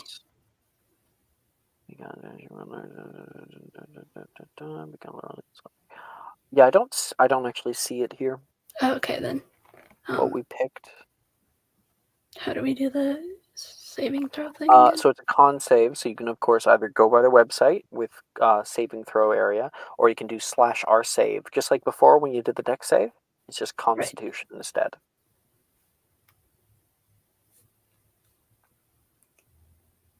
Okay. So Daphne, I see Constitution ability check. That's not good. saving throw. I just noticed that. My Yeah, so you apologies. can still use that roll. Just double check if you're proficient or not in con saves. I am. Okay, so then it would be a 16. Yes. And then I see Shade. Congratulations. Same thing. You did a Constitution ability check, not a saving throw. Although if you're proficient, it doesn't really matter because you got a nat 20. I did, and I am proficient. So it Yeah. was +3 for the saving throw So instead of a +1. yeah, so it would have been a 23. 23. Mm-hmm. And then cool. Okay, so I'm still going to ask because we're just getting into the habit of it. History of Magic. Shade, you got the 23. Yep. And the nat 20. That is 5 points to Slytherin. Ooh. You have an O for outstanding. Dee Dee, what'd you get? 20. Dirty. Also an O. Daphne.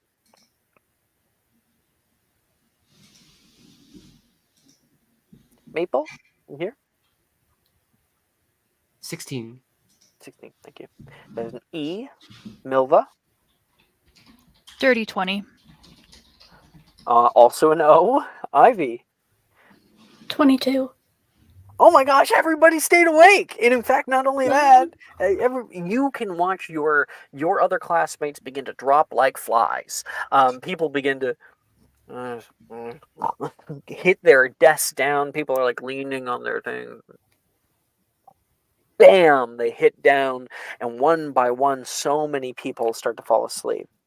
Meanwhile, everybody here is actually kind of interesting about what he has to say. Gaspard Shingleton being the inventor of the self-stirring cauldron. You find out a bit about the history about magical invention and how it even connects to today, seeing as Gaspard Shingleton is actually still alive. He made this invention in the 80s. And it has become like a big thing in potion making. So you learn a little bit about potion making. And while his tone leaves much to be desired, the actual content is somewhat interesting. He does add, however, a lot of like needless details. Like the one you had, born on the 17th of June. Okay, yeah, totally. At 5:38 a.m. Why do I need to know that? But Shade, you mark down and memorize even the time of his birth, because you probably would have heard about Professor Binns. You know how his tests are, and they are the stupidest questions, so you come prepared to do your notes. So, 5 points. Do we have Okay. a place, speaking of points for houses, do we have a place where we're tracking those? I track them. Oh, okay. Yep. Do we get to see how they're going for our year or Not anything like live. that? If you want to Oh, ask, I okay. can tell you. But right now, That's okay. Gryffindor has 0, Ravenclaw 0, and then we're tied with Slytherin and Hufflepuff with 5 because we're just starting out. Start of the year. Okay. And by the way, there is no mechanical benefit to winning. It's just brownie points. Because Bragging honestly, rights. most often the people who win are the people with the most characters in that house. So that's how it is. So that is that class, and of course the bell going off actually wakes up some of the students. Wilfred like, huh? A unicorn. What just happened?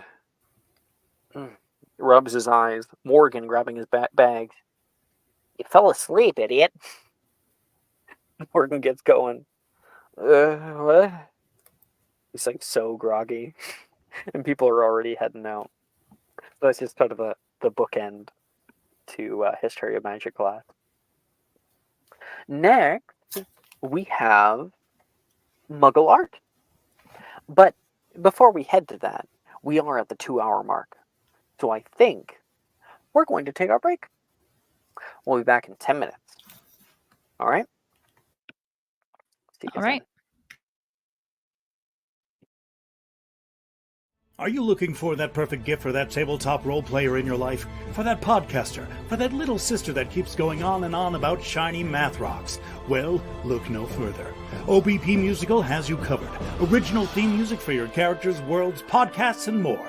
Has your bard written lyrics about a party member's tragic demise? Let us compose to them. Or better yet, let us write those lyrics for you.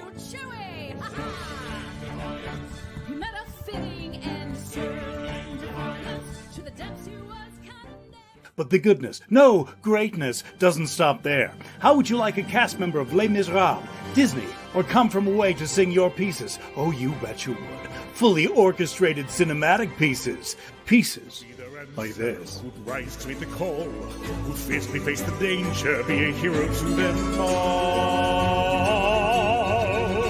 For the hordes of people we have 8 vocalists, 7 composers, 2 lyricists, and an admin team ready to take your request. For as low as $60 you can get your own musical theme. OBP Musical, making fantasy a reality.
we're back. Hello, hello. Hi. Hello. Hello. 1 second.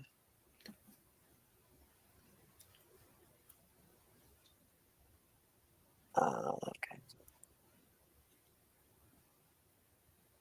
I have a quick question I have to answer from somebody.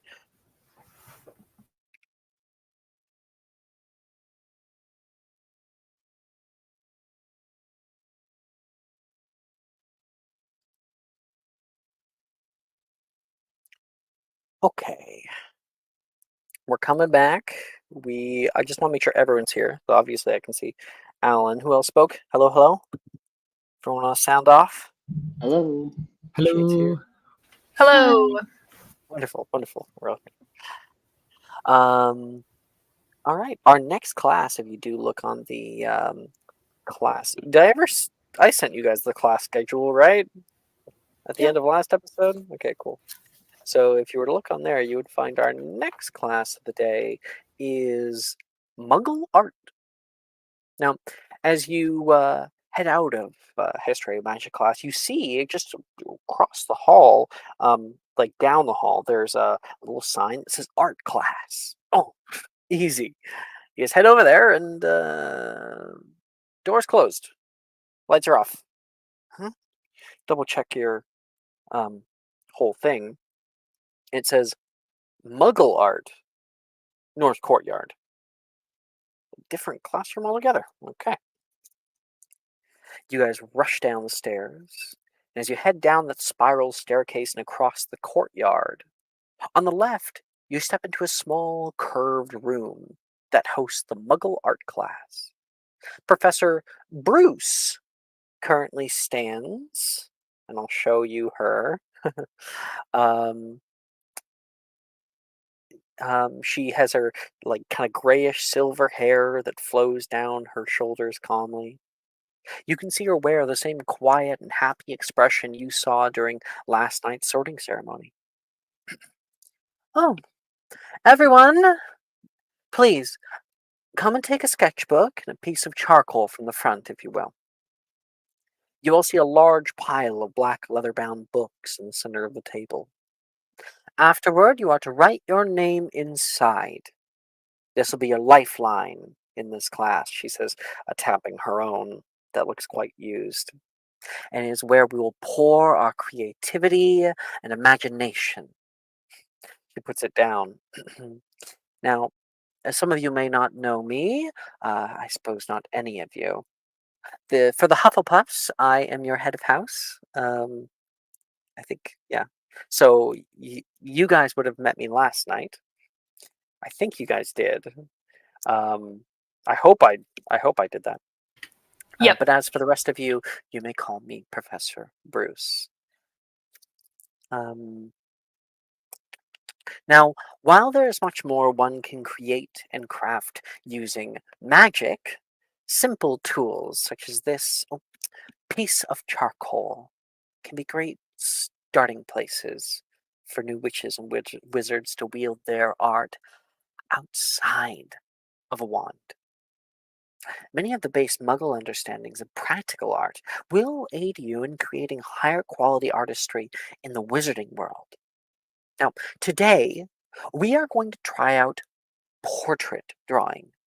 It's I like to start off with this because we're going to end this year with portrait drawing, and we're going to be able to see how we've changed or got better. So, today, I want everyone to pair up and find a partner, draw your partner as you see them. Okay? And people start to go over and grab their stuff. And Dee Dee, as you're standing over by the books and grabbing one for yourself, you can hear uh Doretta. You look down. Morgan's looking up. Dee Dee. Oh. But yes. Do you need a book? If you prefer.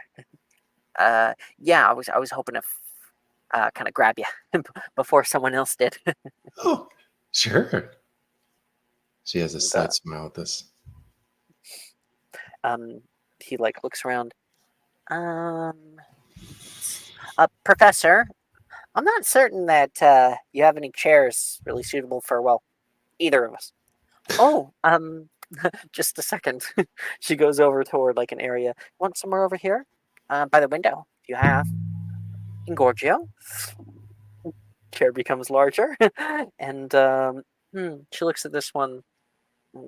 She has to like change the table. It gets a little bit bigger too. I think she uses Veraverto instead of Reducio to change the shape and the length of the legs. So it's sort of like a tall, small chair and a big chair for a big table for the two of you. Thank you kindly. Not to worry. If you need Fascinating. anything else, just let me know. She gives like a little nod and walks off. You can see Morgan is like trying to climb up onto his thing. Uh-oh. Can I Oh, help? good. I got it. I got it. And he does get there eventually. One second, please. Doretta's like sitting in the chair as though she's unaccustomed to sitting in something her size. Like, oh, this is what it feels like. At least in public. Yeah. And so Dee Dee has her person.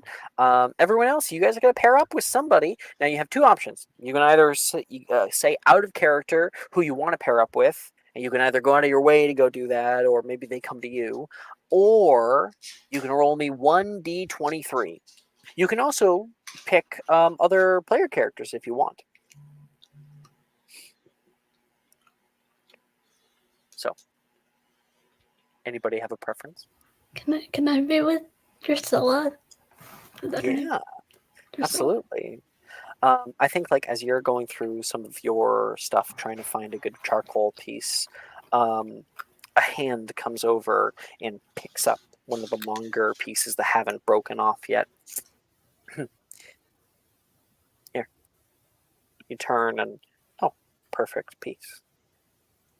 You Thank you. you want to partner up? She said that we need another person. I'd do it alone if I could, but Yeah, sure. cool. Why don't we just sit over here then?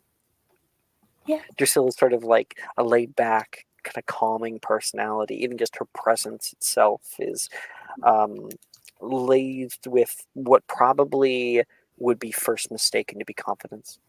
And the two of you go and sit down together. Shade, Milva, Daphne? I think I'd pick Brett James because I remembered he was so good at it. So I want a nice picture. Yeah. And also maybe like using that same sort of kind of cunning of like, I remember you're good at this, so I want to try to learn from you if you can teach me something, just like they did in You're looking out for him, and you find him over by Professor Bruce. And he's saying, can I partner up with you, Professor? With me? I'm very flattered, Brett. But then, no, I'm certain that there's someone that you should probably... She points over, and she can see Shade coming over. What about this boy? Sorry, what was your name? Hi, I'm Shade. Oh, interesting. Why not Shade? And he looks up. Oh, yeah, sure. I have to help out, so... Oh, no, that's fine. I just wanted to kind of learn from the master. Lots of time, I'm sure.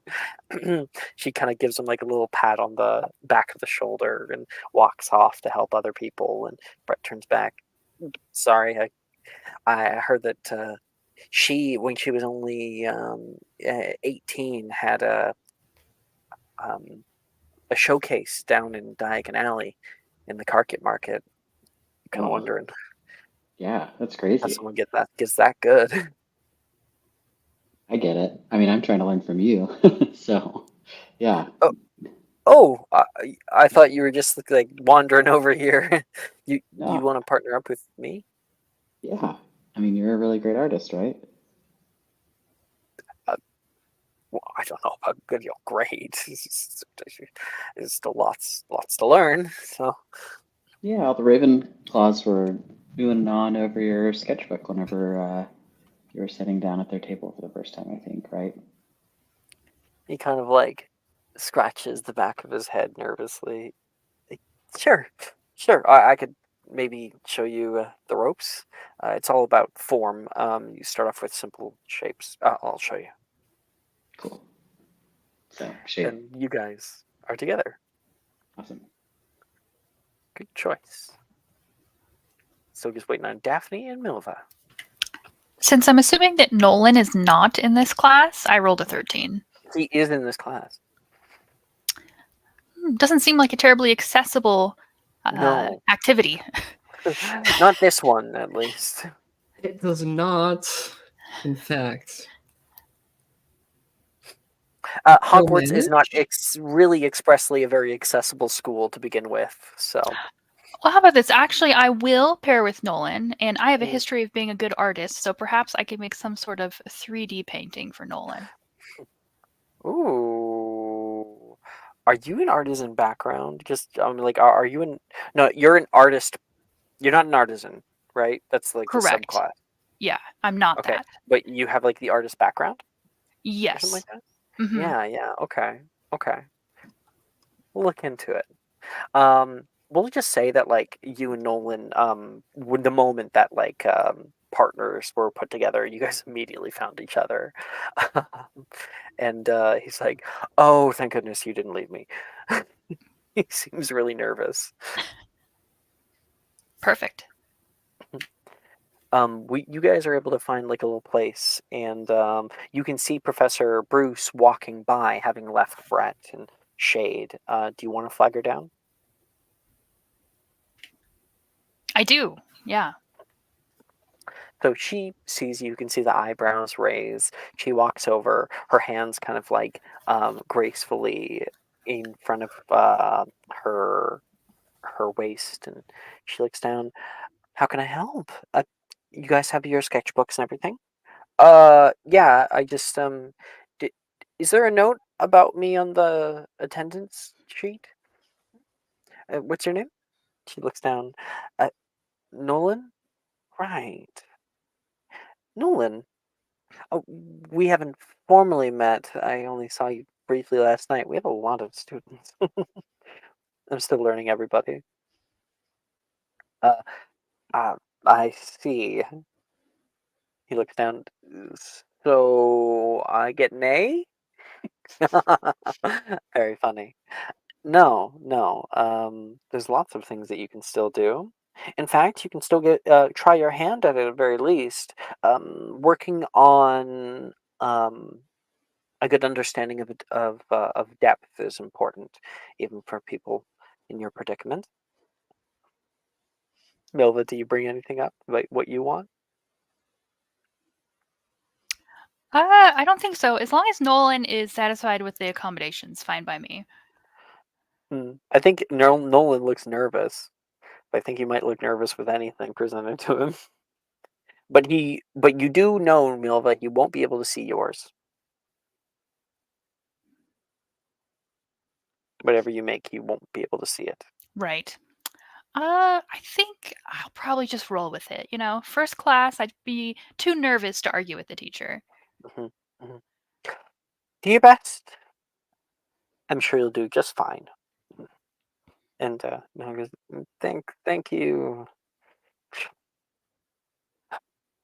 So if you end up looking like a water hag, it is not my problem. That's totally fine. And he starts finding his charcoal and starts with it. Daphne. I would like to think that Daphne kind of grabs the piece of charcoal that maybe Gemma was going for Not intentionally, yeah. mind you, but she kind of grabs it rather quickly so that it Ah, could come across as intentional. that's one of the last ones that aren't broken. Oh, sorry. You can use it if you want. Good. She like snatches it away from you. I saw it first anyway. Oh, She turns around and she realizes, Ernisia? Sorry, Jem. She points and she's with Taylor right now, and Taylor's like, let's go sit down. They walk away from her, and the pickings become incredibly slim, and you are like the last person without a partner. She turns back toward you.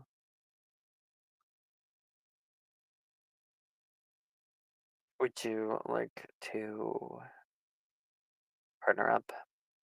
oh, sure. That sounds great. Just don't so happy about it. What was that? I think that there's some good light over there. Oh, then let's go sit over there. The two of you head off together. But she sits down and starts getting out her stuff. So, do you want me to like make you with or without the The what? antlers? Oh, my horns. You can, It kind of hits you you. know, Why would you ever do it without? Like, that's a weird question. Oh, I think someone knocked on Maple's door. yeah, it's fine. Do you need a minute? No, it's good. Okay. Hey, my horns are as part of me as the rest of me, so I They don't see don't why like not. they don't like detach.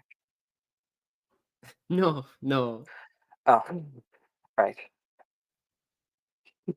He seems like really off put. Do you want to make an insight check? You know what? Sure.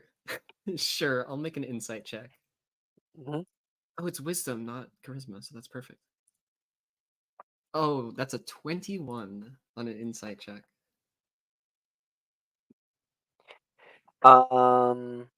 Okay. So I think to give you a good and accurate assessment with while still maintaining the innocence and the kind of ignorance that this character does have, um, Gemma seems like you are definitely the last person that she would want to pair up with, or one of the last people. She definitely had like her clique, and she feels comfortable in that, and she's like establishing her place in there now. And now that she's with you, there's this there's this hesitancy. There's an immediate defensive barrier that's put up between you and her that I don't think intellectually you're able really to quantify why.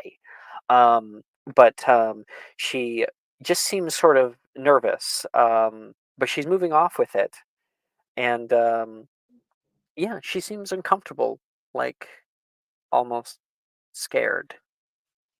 I think realizing this, Daphne will kind of lean back a little bit, um, just kind of think for a second, and then, there's nothing to be nervous about.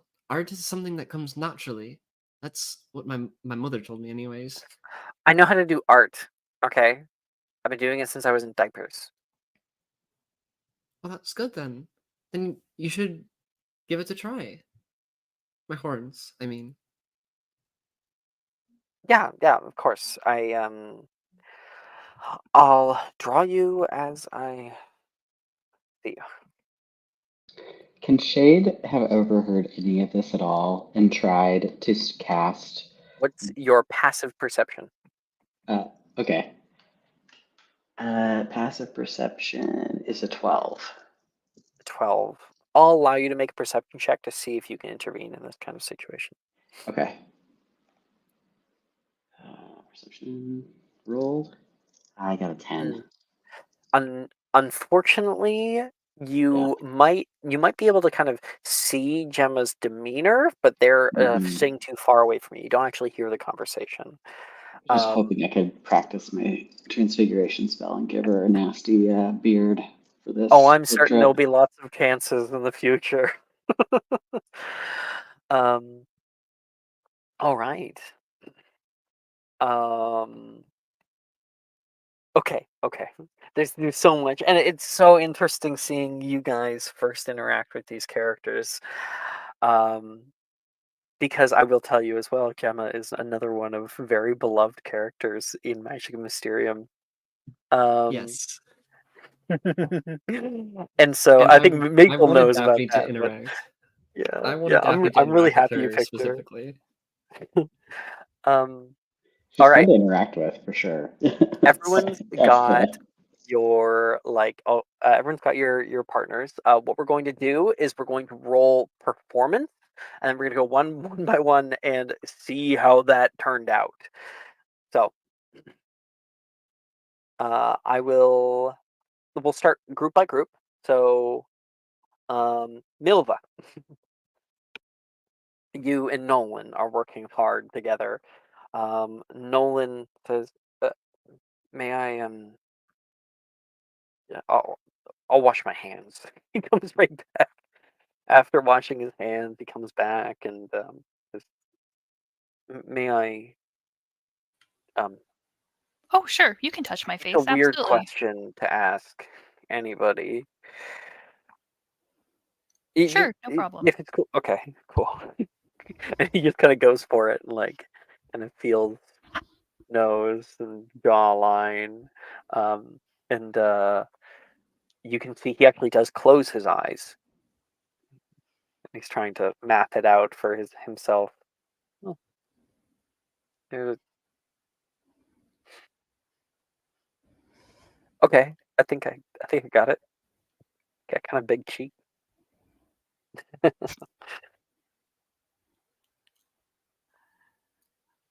So I think I'd like to take a different approach here because I'm not super satisfied with how this all turned out with Professor Bruce. She's on my Yeah. list now. Uh I oh. instead would like to rip some pages out of my journal that we all have and Hmm. attempt to teach Nolan some origami that I learned from my sister. Ooh. Okay. Okay. So you. Hmm. Then if it's a teaching, then I'll have you roll another check. We're not actually going to get grades for this, by the way. This is just for what you end up doing. So you got a 5 because you entirely abandoned what you were doing. Instead, I'll have you roll an investigation check because I do feel like origami is sort of like a 3D, like you have to map it out in your head. Sure. 9. Oof. This might not be reflective of you, but more of Nolan. So as Mm. Nolan starts on his sketch there in the background, what does he hear from you as you look down at this thing and look over at Professor Bruce, who's helping a few people, and feel dissatisfied? I think that I'm probably having a hard time remembering all of the steps because I don't do this very often. So my attempt at making a paper crane is going very poorly.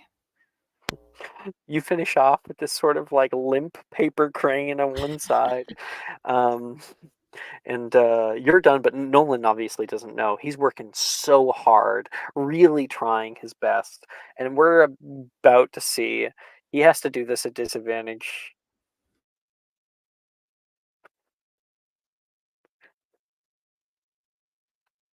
No, what you end up seeing is sort of like a. I wish I. Is it?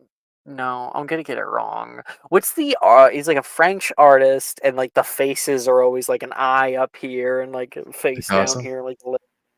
Is it impressive? Picasso. Picasso. So you end up kind of seeing a sort of very bad Picasso that's coming off, where none of he can't keep track of where on the page he put your eye, so it ends up being like a really long horse-like face. Um, and but he gets the coils on the side, but they're too short, and it's this ridiculous look. Uh, okay, how's this? Turns it around for you, huh? It's something. Yeah, it looks great. It's the water hag, isn't it? It's the water hag, yeah. Yeah. He pulls back down. And you have yours. Do you want to show it to him? Yes, I reach out my hand and I ask if I can touch his hand, and then I do. And then Yeah. I put the limp paper crane into his hand. What? What is this? Well, it's supposed to be a crane. Uh, you could call it a goose. Perfect. What? I've Is this made out of paper? It is. It's a muggle art form called origami. Could you show me? I can try to teach you. Yeah. And that's what that 9 is indicative of, is origami. You're still, you're 11, so you know a little bit. But Mhm. Nolan especially, he tries, and I think you guys have fun trying together. But the thing that he tries to make like a paper box, very simple thing, and he ends up making what is more like a paper bowl. You don't know how he achieved this feat, but he did not follow the steps correctly. Solid start. That's Milva. Shade. So Brett is going over about form. So one of the more simpler parts that you can do is sort of like create a mask. So you see, like my face is like a little bit wider, right? So I'm Yeah. gonna get a nice wide circle here, but you don't want to press too far down on the page, because then like that line's gonna show up in your work, because we're working with charcoal, so you could rub it out, but it's so get like really, really light, get there, just to guide, and then you never want to just like put it straight on, because you kind of want it to become 3D. So we're not going to put a line straight down the middle. We're going to kind of curve it around as if it's like we're laying a piece of spaghetti over the sphere. So go straight down about this far. Don't go any further on yours, and then we're gonna make like a side here. You see how that looks like a jaw? And he's really working with you Cool. about how to do it. Make a Nice. performance check if you haven't already. I did not yet do it. All right. I got a 13. 13. You follow all of the instructions and stuff. You finish off with something that sort of looks like it. But here's the thing, right? Um, uh, like, to get his hair right, his hair has very, very distinct texture, and Hmm. is to get it with like all the details would take quite a long amount of time. He like looks back at what you're using. You got the form all right. I like how you added a little bit of light with the eyes by not pressuring it in too much. Um, yeah, with the hair, maybe just take like he takes his and like breaks off a tiny little piece of charcoal. You can take Hmm. this and then just sort of like coil it in tight little coils. Cool. So I do It'll it. end up kind of being this fuzz, but Yeah. it's our Looks first right class. though. Cool. Looks better If than you what I want, was doing. I can teach you how to do more curly hair, but it does Great. get kind of complicated. Yeah, I think Shay just wants to learn what he can from the best kid in class. So whatever he's willing to teach him, he's gonna take it in. And Brett will make a performance check to see how he does. Okay, yeah, 22. Hey, all right. So he's starting to draw in like the hair over top. You see how he adds in like the background even Hmm. to it. He sort of then smudges the background to create this sort of shallow depth of field, and he's able to smudge around the outside of your head to kind of create this aura or glow, as if you're backlit, and Hmm. it's really impressive. Hmm. Cool. There's lots of little details you can kind of get into. What I end up finding with things like this is I stop just because I get tired more than like I'm actually done. When artist work is never done, it's just finished.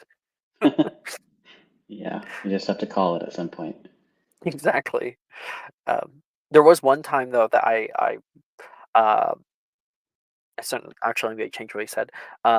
Soon though, I want to do a thing where I just sit with a piece and I try to think about all the little things I could add, and I just keep adding them and keep adding them and keep adding them until all of my ideas I just have none left.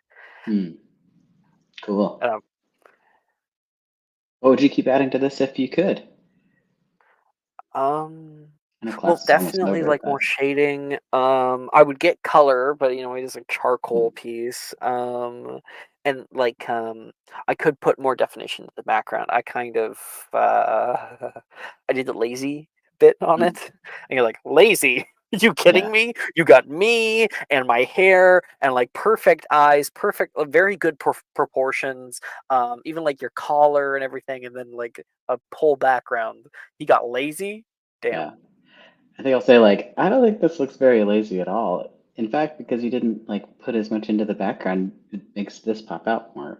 Like I do like one tiny like art critique, like good job. Oh, y- oh, thanks. Mhm.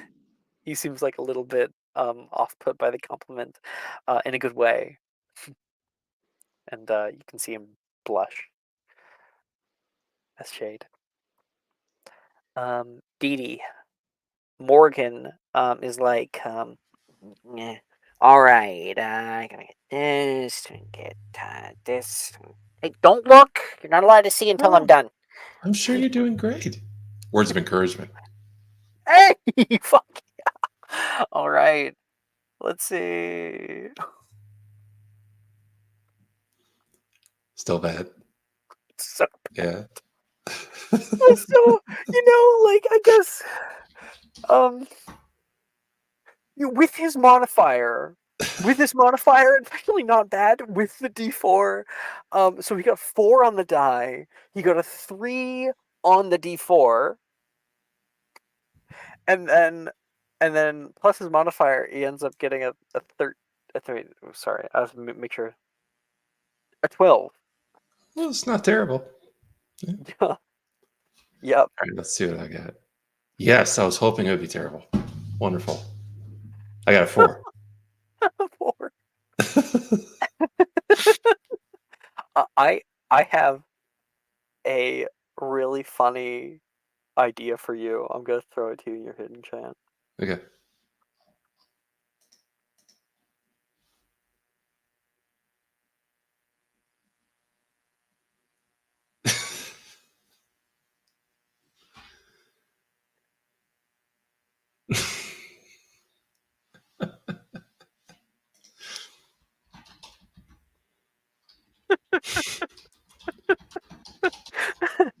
So like he's been working hard as he possibly can. He keeps looking up and he's like, stop looking at work on yours. And you're like, I'm already done.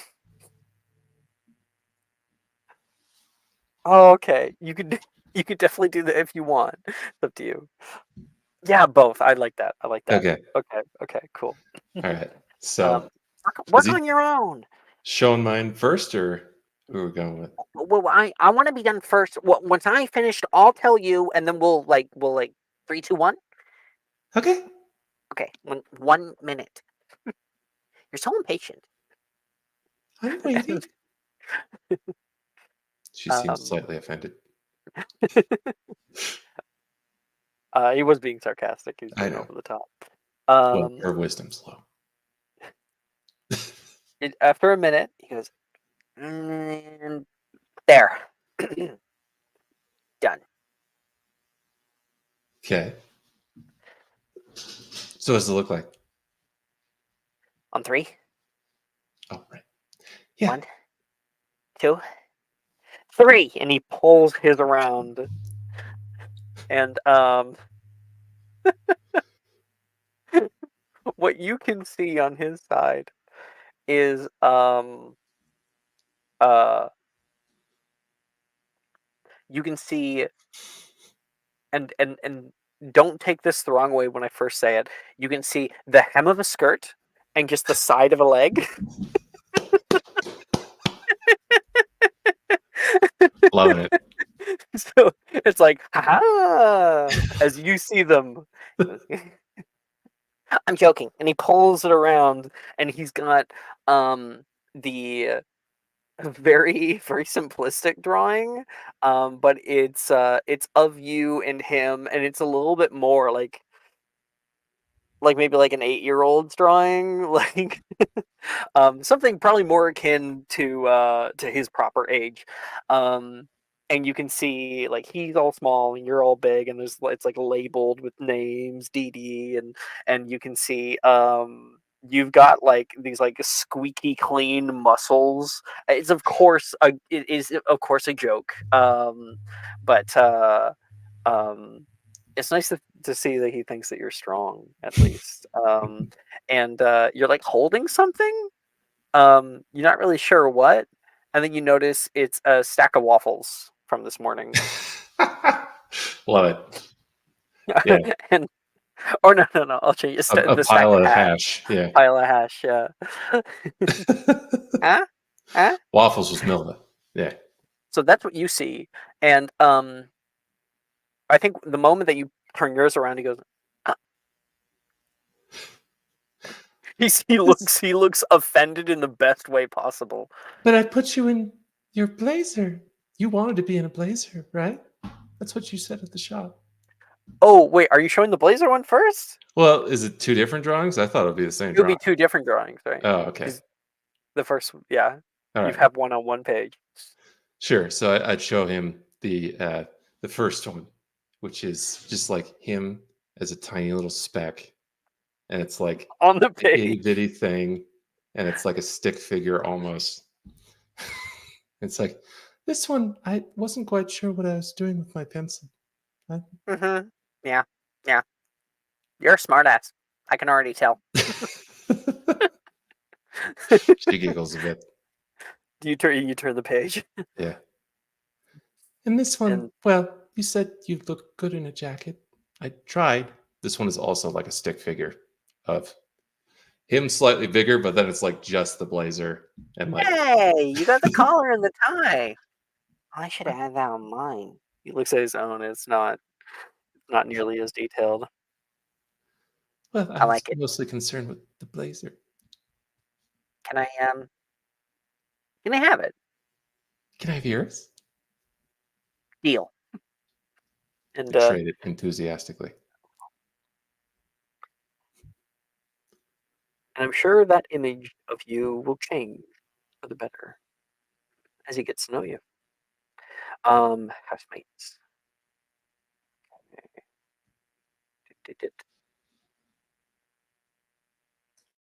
Ivy, you're with Yes. Drusilla. Yes. She sits down. Here tomorrow we're going to be having potions class. Oh, really? That should be fun. Wish I had the collapsible cauldron from the shop. Be able to impress the teacher. You didn't get that one? I didn't have enough money, unfortunately. Oh, yeah. I mean, I didn't get it either. Well, you're not loaded rich, he says, and she's like just working on it. She's doing it. No, not really. How is yours coming along? She looks up and looks down. I have a question, I guess. That's how mine's going. Yes? Does that have any significance? Points toward your locket. Because she looks like she's just in the process of about to, like, draw it. Oh, well, it was from my mom, who also went here. Kind of runs in our family. Every witch gets it. You're a Selka, right? Yeah, from a long line of witches who went here. Okay, 1 second.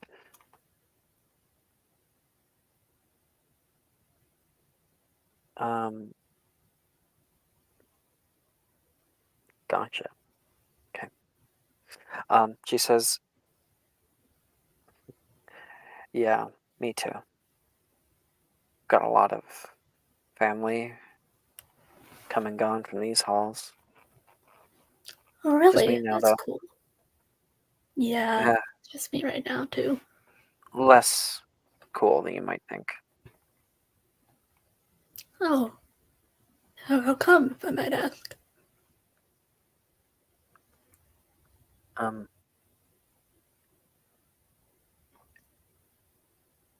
it's a pureblood family, so you might be able to imagine the kind of. Wait, you're Muggleborn, aren't you? Half. Oh wait, no, No. sorry, she wouldn't say that because you just mentioned the witches. So never mind. She's Yeah. continuing with her thing. Blah, blah, blah, they're pureblood, so you can imagine the kind of activities that they got up to, or they have. Yeah. Yeah, I bet. It must have been so different growing up here, though. I grew up in the south, my family for a while. Going to be staying here though, for the most part. So I wonder if it gets cold during the winter. Here? Probably. I'll be sure to make sure no doxies nest in your bed while you're gone.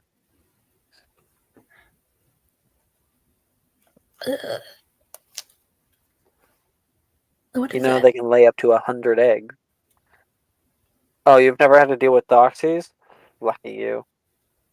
They're like I don't know.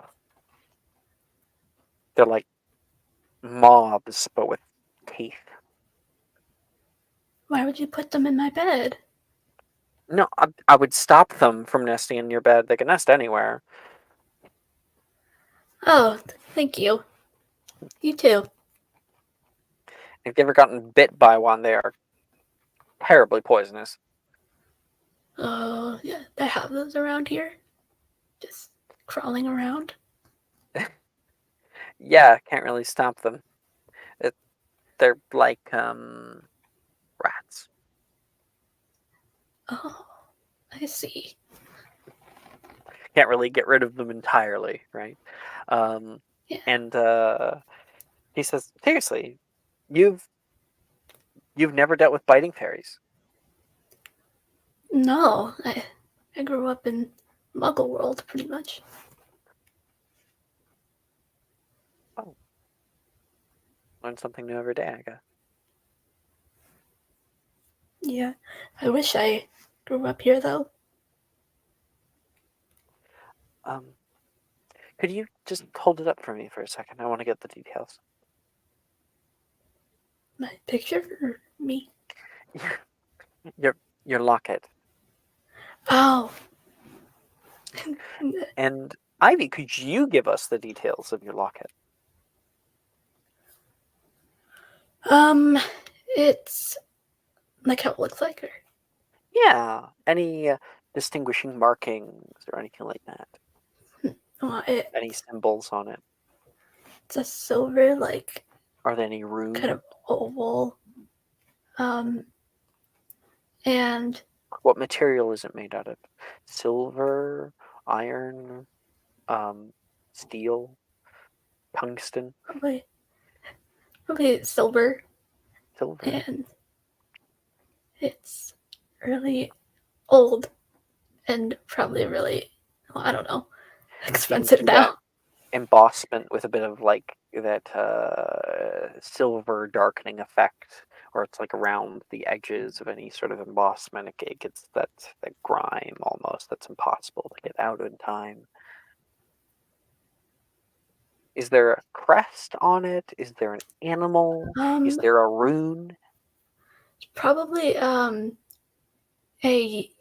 eagle on it. Ooh. In like a darker, because a long line of Ravenclaws.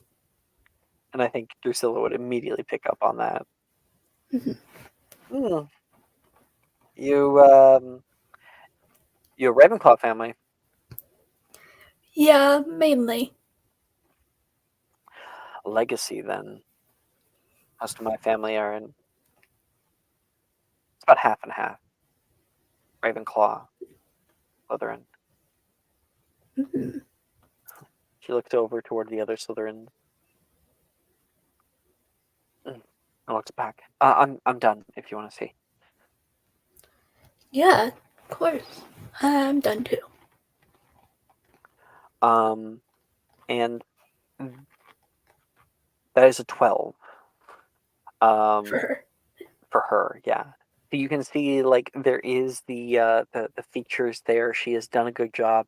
She's by no means a wonderful artist or anything, but she has put the details, often like the clothes and the hair, while the face looks a little flat. Mm. What about you? What'd you get? I haven't rolled yet. Any Performance. exclamation mark. It's slash Okay. R skill I forget. and Okay. then performance. Or Okay. you can just do it by clicking on the performance skill on the website. Right. 7. 7. Uh, So you like look down at yours and look at hers, and hers is okay, and you look at yours and you're like, do you want to show her or do you want to keep it to yourself? I'll just show her, but I'll like slowly turn it Come on, over. don't leave me waiting. I'll like You hold it slowly turn around, it over. push it in front of her. I'm Is sorry. this how you see me? I hope not. I'm sorry. I'm sorry. I shouldn't laugh. She is laughing. No, laugh. It's alright. And you look Yours down is at much hers. better. You can see your like embarrassment. She puts a hand on hers and smudges her entire work. Why would you do that? Accident, he says, and cleans it up. Oh Like, yeah, if mine's you're an going to do bad, she's gonna do bad. Oh yeah, mine's an accident too. Here's a what? An accident. Mine's an accident too. I think I would prefer that. She gives you a happy smile. little accident. Do you know Bob Ross? I might have met him at a party. Oh, he's dead now. Then A long no, time ago. definitely not. You're like, she's getting him mixed up with some other dude named like Ross Bob or something. Yeah, that's all right.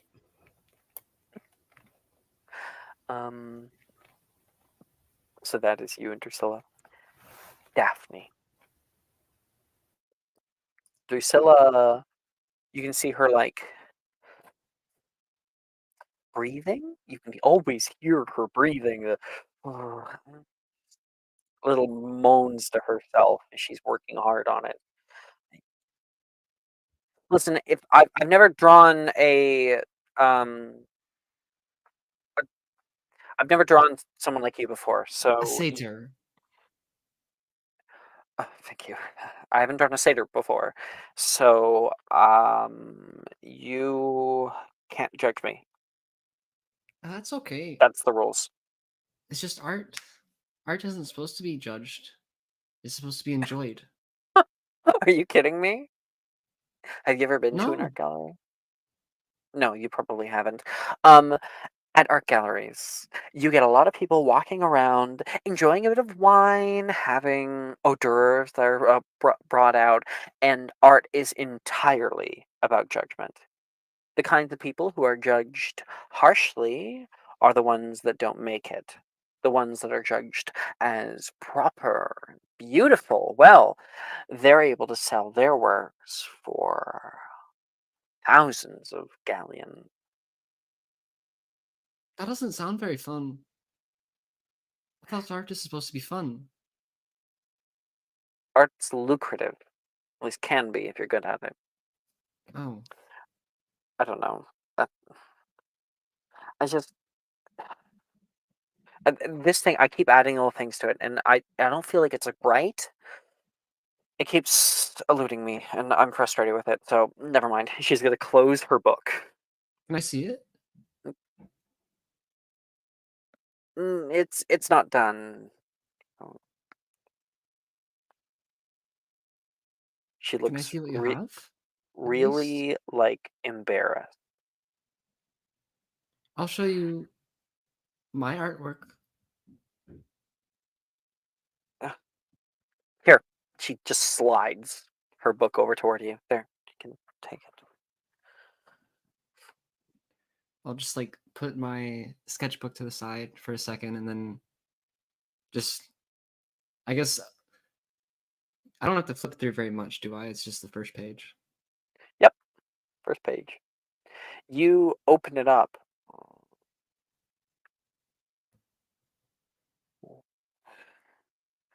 You see a lifelike, highly detailed, very um very well themed work in front of you. Something like you've never seen before. Nat 20. So it's if I didn't get the horns right, then It's wonderful. well, Is that really what my horns look like? Like reach up and touch my horns just a I don't little bit. know. They look like to me, but I I got some training, I guess, from home. Mom always we have like an art room, so she'd have me work at it again and again and again. And I can't wait till we end this class. My mother was an artist too, but I never really got to learn from her. I just watched. So Well, mine you should probably count isn't your as lucky good. stars. Uh, from my experience, mothers teaching art is more like a drill instructor in the military. Well, I said I would show you my art, so can I show you? Oh, yeah, I guess. And this is gonna sound crazy, but I rolled a 10 and I used my inspiration and I got a nat 20. No fucking way! No fucking way! That is insane. That's incredible! I'm Wow! Wow, that's okay. what's your total? Like, what's your charisma mod? So I have a -3 to charisma, which Holy means I shit! got a Okay, 17, but it was a 20 on the yeah, die. that So it's a critical success. So like that, Just I was just wondering if maybe you'd had a higher one because then you could actually get better than her no, no, technically no, no, no. by like. I But have yeah, Daphne has 5 charisma. So well, it's this is the numbers are not amazing, very high. Mabel. Mabel, take it away. Oh, um, I have an idea that I'm just gonna throw your way, and then I'll have you describe it here. Where's there? Um, I'm sending in your hidden chat. Okay.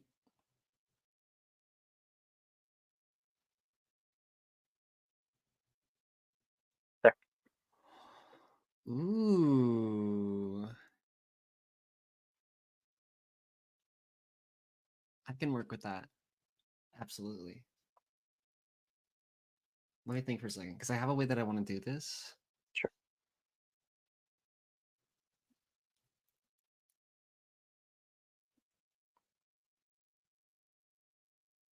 Hmm. Yeah. I see the vision. I see the vision. Absolutely. Cool. So, um, I'll reopen my sketchbook and kind of just thumb through. I had skipped the first couple pages because it didn't start out the right way. There's something about the way that it looks is that every kind of line seems intentional, at least at first. Mhm. And the picture that Daphne reveals is very well put together, but not perfectly lifelike. There's something about the way that the picture looks that captures Gemma's essence, but not her exact physical appearance. It's maybe the ways that her eyes are a little too big, or there's a little too many um like ends of her hair, or there's just a little bit Mhm. that seems off, but the essence is there. And there's almost like Highlight. an atmosphere that comes off of it, of like this um Like noble revelry revelry. um What that do you mean by doesn't that? it doesn't match what Gemma gives off, at least initially, Mm, but there is mhm. some pride there, some happiness, some like wanting to just exist in the moment and enjoy the moment. And the more that Gemma looks at it and the more that Daphne looks at it, the picture just shifts ever Like so the head slightly. begins to turn, looks to the right. And a little butterfly that had been on top of her head takes off and starts to like shimmer its way upwards towards the top of the page.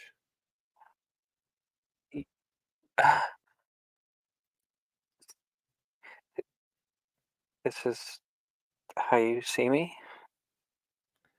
I tried to follow Professor Bruce's instructions and draw you how I see you instead of how you look.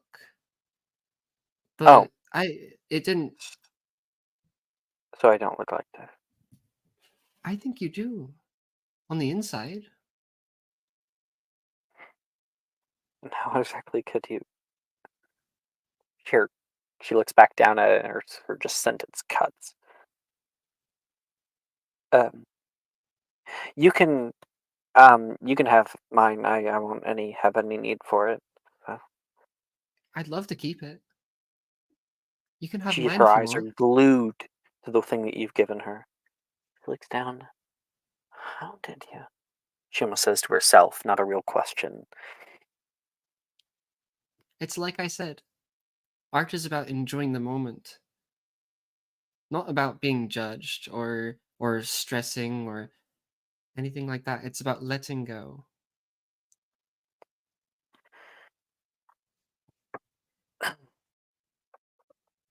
You offer it to her? Without question. She'll like just very carefully like crease the edge of the page instead of just tearing the whole thing out. So like crease the edge so that it comes off cleanly as a nice little rectangle, and then slides it across the table. Oh, I shouldn't. Take it, please. I guess it would be rude not to. She does take it very gently.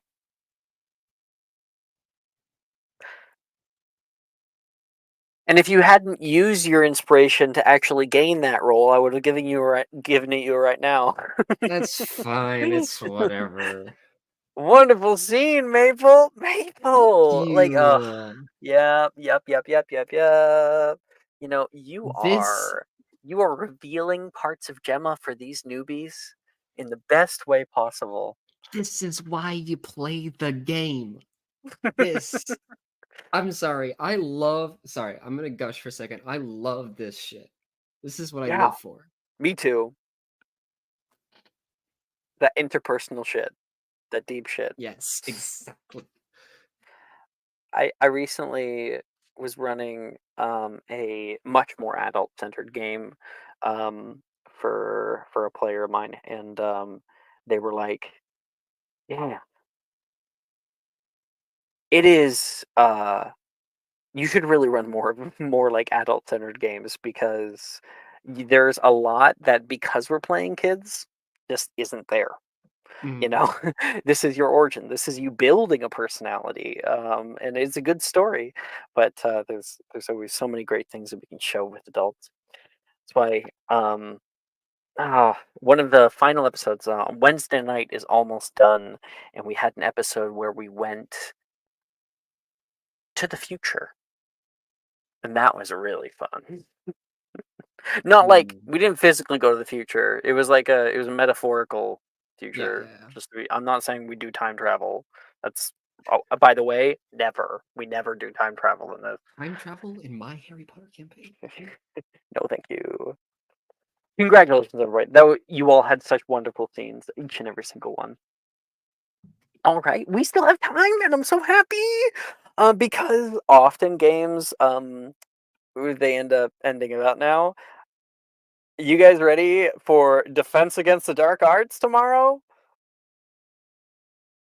Hell yeah. Yes.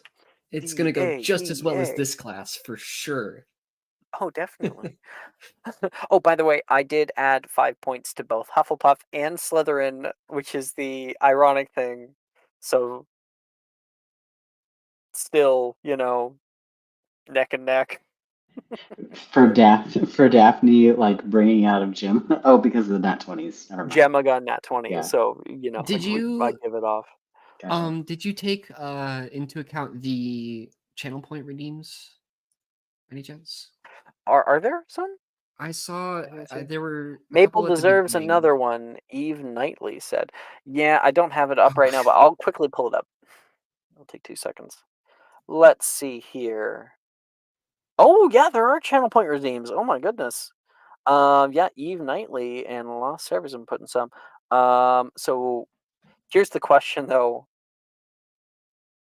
I'll allow it this one time, but I don't know if Lost Servers or Eve Knightley are the people who are in this game or not. Eve is a good friend of mine. Okay, cool. I didn't know if that was because, Evie, right? And I'm like, Eve? 1 point to Ravenclaw from Lost Servers. Thank you. Another point to Hufflepuff from Lost Servers. Hi, guys. Looks like we have a few watchers. Oh my gosh, so many points. What do you? Oh my! There is a fight that's going on right now for points, house points. Okay, I gotta quickly add it. So we got 1, 2 for Hufflepuff, 3 for Hufflepuff, 4 for Hufflepuff. Okay, so I'll add that in right now. So we got 14, and then from there, looks like we got. Can I mess with this, please? Whatever. 1 for Slytherin, 1 for Ravenclaw, 2 for Ravenclaw. Yeah, okay. Awesome. So, while the NPCs can actually gain house points, we've got 0 for Gryffindor, 11 house points for Slytherin, 2 house points for Ravenclaw, and 14 for Hufflepuff. Hufflepuff's in the lead! As it should be. As it should be. As a perfectly balanced, as all things should be. We do have the numbers advantage. I wouldn't say it's exactly fair. Yeah, it's fine. That's how it is. And now I actually do have my thing right there. I set it up properly, so I'll be able to see it when it comes.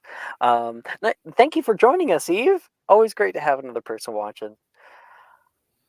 And obviously we don't have music on stream. We actually do it just like with us. So if you want some music, highly recommend it. You might want to like open this in a private chat.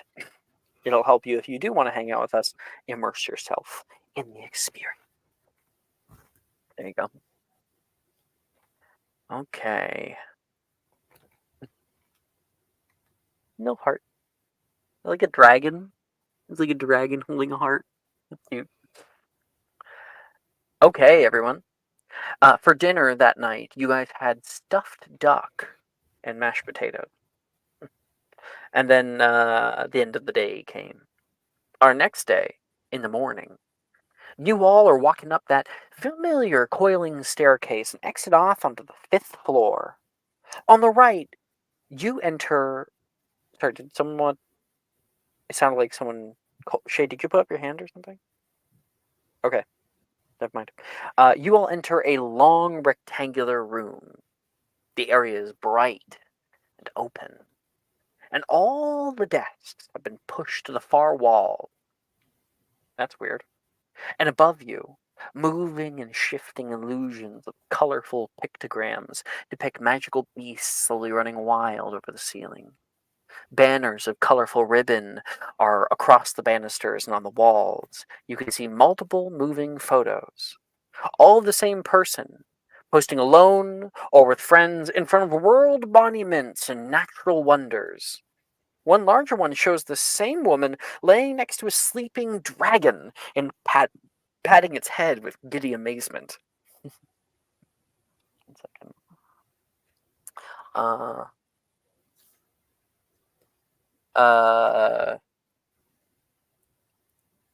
Oh, and so earlier there is a channel point redeem. It's not that costly, and it's you should give inspo. It's basically just like pressuring me to do so. But I already gave Maple one, so not this time. Normally I say yes when people send it though. Okay. The chat. The fun thing that all you guys can learn about the chat with Twitch is if people watch for a few times, they'll get enough points to actually offer people advantage. They can just go, boop, roll that again. It can be very fortuitous. And the only rule when it comes to those is they cannot be used during PvP or any like contested checks against each other. In fact, no bonuses other than inspiration can be used when you're in that position. But Alex, what about the subscriber advantage? No, not that one either. Because unless both people want to use it for each other. No, because like the subscriber advantage and the other things, those are supposed to garner camaraderie. They're supposed to garner help. And the moment that you use them for like a PvP thing, then it gets the message gets muddled, right? Okay.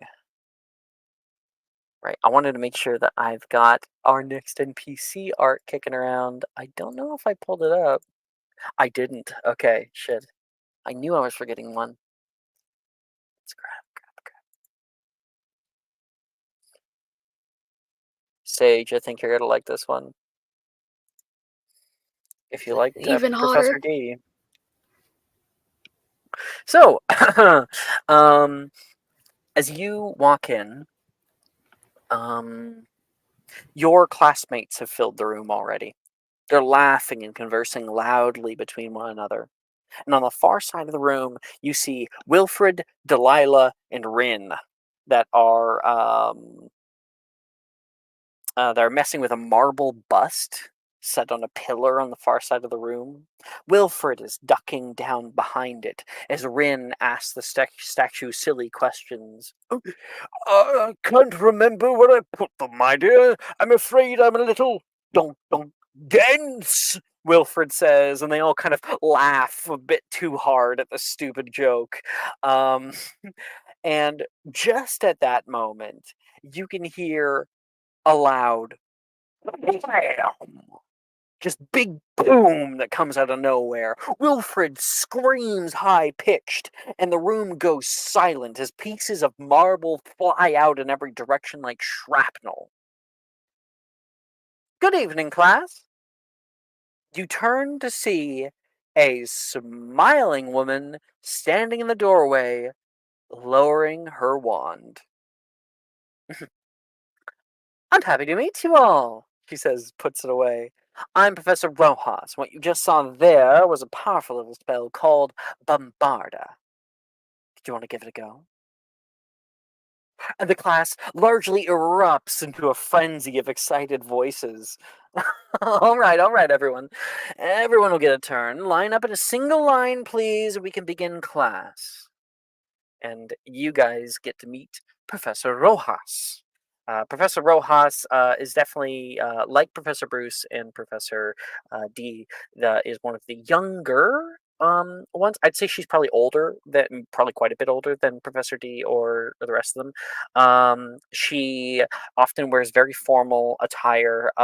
She's got like in this picture at least, like a purple top. And one thing, because people always imagine her with pants, and I like to think it's about 50-50. Sometimes she wears pants, sometimes she wears like a long dress that goes like all the way to the floor. Um, um, sinks nicely at the waist. Often like different jewelry or like belts and stuff like that.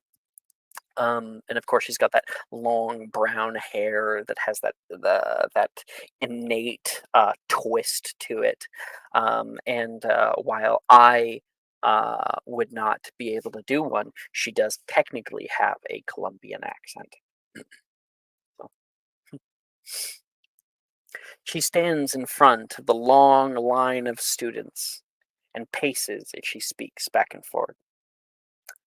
Bombarda, also called the Explosion Jinx, is a special spell to be used on objects and never other students. Understand? If I hear of anyone ending up in the hospital wing for unjust spell work, it'll be a month detention. Now, the Explosion Jinx is best used to clear debris or heavy objects from your path. While destructive, spell has helped me get out of a few tight positions in the past. In this class, we'll be learning potentially lethal spells. Now, although this class is a controlled space, it's important, imperative even, that we set a precedent for the way you think about the spells you learn here. Now, can anyone tell me what the difference is between jinxes, hexes, and curses? And here's the thing, you don't need to know out of character. Anyone want to put up their hand?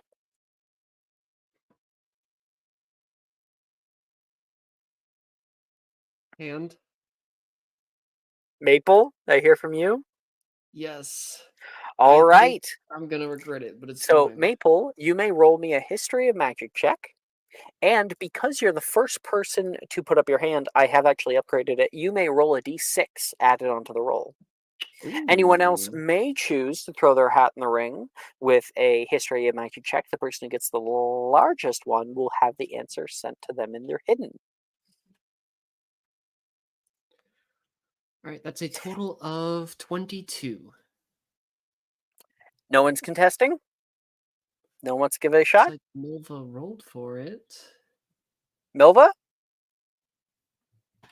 I got a 9, I think. Sorry, it didn't Ooh. show up in Discord for some reason. That's all good. Not quite enough. All right. So, Milva puts up her hand. Daphne does a few other hands go up around the room. So, all right. Let's do. What's your name, my dear? She points toward Daphne. My name's Daphne. Oh, well, Daphne. And I'll send it to you right now. Can you tell all of us what the difference between jinxes, hexes, and curses are? It's the amount of time that they last. Oh, very Jinxes good, very are good. fast, hexes a little Mhm. bit longer, and curses can be permanent. Can be. Indeed, 5 points to Hufflepuff, she says. And I'll send it off. So that's also how you get points. So now we're at 29 house points for Hufflepuff. Wait, did I get that right? No, 19. My math. 19 house points now. And Thomas also got that answer right in his campaign. Yay! Jinxes are quick and immediate displays of control and power. Hexes create negative effects that can temporarily last on a target, and curses, lastly, yes, are spells that can create indeterminately long or permanent negative effects. With power comes those who would abuse that power. Over the next 7 years, we will help you to have the greatest defense against anyone who may have ill intent. But enough of the doom and gloom. She she claps her hands together, and out of the ceiling you watch multiple podiums with marble bust, boom, boom, boom, boom, boom, boom, boom, boom, all fall down in one long line together like a firing range. Simply point your wand at the target. She pulls her wand out, flips it into the air, and grabs it. Muster up as much of raw feeling as you can, and speak out, Bombarda! Kaboom! One of the busts turns to a fine powder. Go! She says. Everyone must now attempt Bombarda. Kaboom, kaboom.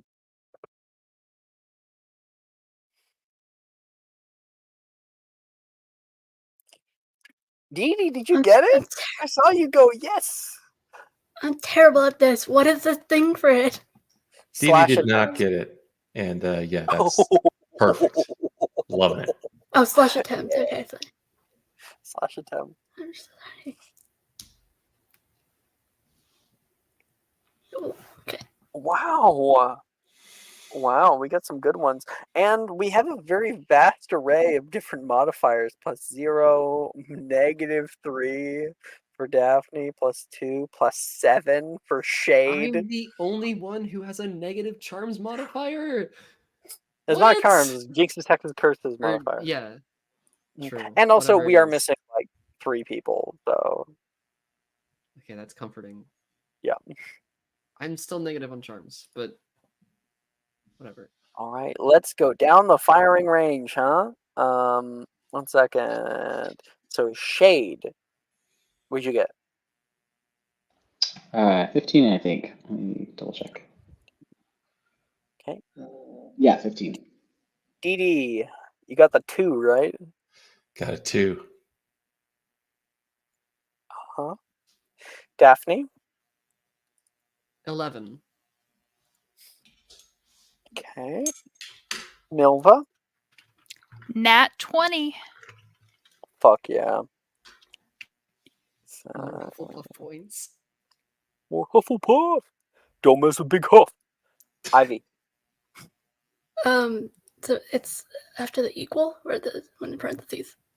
No. So allow me to help you out. So you're always going to tell me the equal, the total that's there, unless it shows up red or gold for the nat 1 or nat 20. In which case, okay. you can tell me nat 20 for a total of this. Otherwise, what's on the die doesn't really matter to me. Okay, yeah, and 22. It'll matter to you, but 22. Right. Okay. Because also, like, it also matters to you because you can kind of look at your chances. Like, maybe if you had your inspiration, like, oh, if I use my inspiration and roll again, it's like, oh, I rolled a 19. There's only a 5% chance that you get better. you know? So, sorry, what did you get? I didn't even hear the total. What? This is 22. 22? Damn. All right.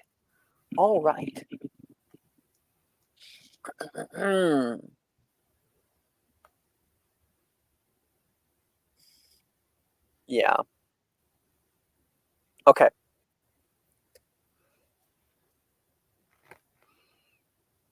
The firing squad opens fire. Bombarda, bombarda, bombarda! People trying out different things. Little fizzles out in front of people's wands, while other ones send off a little crack. Shade, you send off one your way, and you're able to crack off a whole side of the face of the marble bust, and it falls down on the other side. Yes. However, dang, like, he made that look easy. You only got a single crack. She made it into a powder, right? Meanwhile, other people like Daphne, who maybe is a little bit less inclined to combat, Bombarda! And out of your stave, there is a boom, concussive force, and it hits the marble bust, but like it's almost like the aftershock hits it. Like it goes only so far, and then the wind hits it, and the marble bust like falls over and shatters on the floor. That counts, right? That counts. um, and Ivy, you can feel your wand like hum. Let me make sure I'm getting that right. Actually, yeah, you can feel your wand like hum for you. All right. Raw feeling. Raw feeling. Try to pull within yourself. Bombarda, and it whip like a uh, like a sling, a rock throwing from a sling. The spell shoots across the way with a purple blast. It hits the very nose, and you watch it crack all throughout the face, turning into a pile of rubble. And Ivy, just as you're like ready to jump for joy, you did it! You did it on the first try! Next to you, you get upstage. Because you can hear Milva. Milva, can you yell out a Bombarda for us? Bombarda! You feel the actual impact, the weight of the spell when it exits her wand. Your hair like flutters back, and you can hear a not one, not two, but three concussive like sound barriers. Boom, boom, boom, and Milva's spell hits the marble bust on the podium with a concussive force that not only destroys the marble bust, but even the podium underneath splinters out with wood. Milva, how do you react? I think I probably cheer. Woo! Milva's yelling off. You can see like Ivy. Ivy, how do you feel after your very true performance got upstaged? Are you happy It's like, for her? Is there something else? I'm like, good, good job. The immediate that kind of like back into the shell. Yeah. Milva, you're like calling out, and I think like Wilfred's like, "Whoa, nice!" Gives like a big high five for you, and Ivy, as you're back in your shell, there's a little tap on your shoulder. I, Ivy, right? You turn and you see Billy standing there. Yeah. They're like jumping up and down and like doing shit, and Billy's there like that's like too much for her. That was really good. Could you could you show me how you did that? Oh, sure. Thanks. And the two of you have some time together. You try showing her how to do it, and she struggles a bit with it. All right, everybody. That's our first spell. Everyone else gets to try two other spells from the DADA list.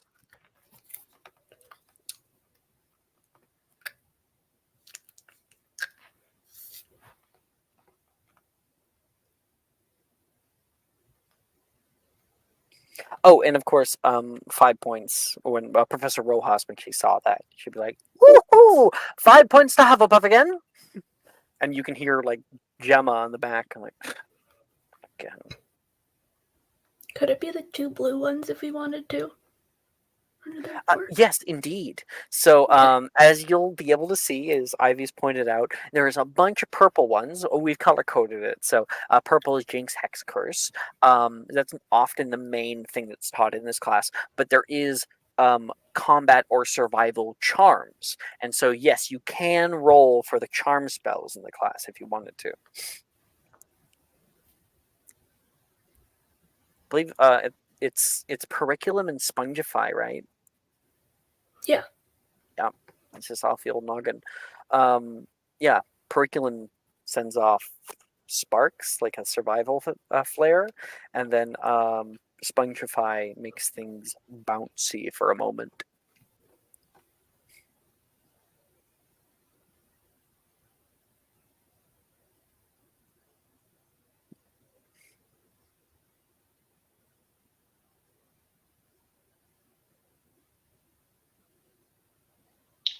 I think I know which ones I want to try. Alrighty, Shade. Take it away. All right. Shade feels pretty good about having, done all right on his first try with Bombarda. So he steps up and targeting the bust again and casts Flipendo. Nice. And we'll see how he does. Quick pause. I forgot to narrate Dee Dee's role. I have an idea and I want to come back to it. So just make sure I don't forget. We're gonna do Shade though. Shade. So you cast out Flipendo toward your bust, right? We can hear and remember, we don't have to be in the firing squad anymore. People can kind of go around the room if they want. But you've got your marble bust there and Flipendo, and yours flips up into the air, and you hear a. Oh, what did you get on it? 25. 25.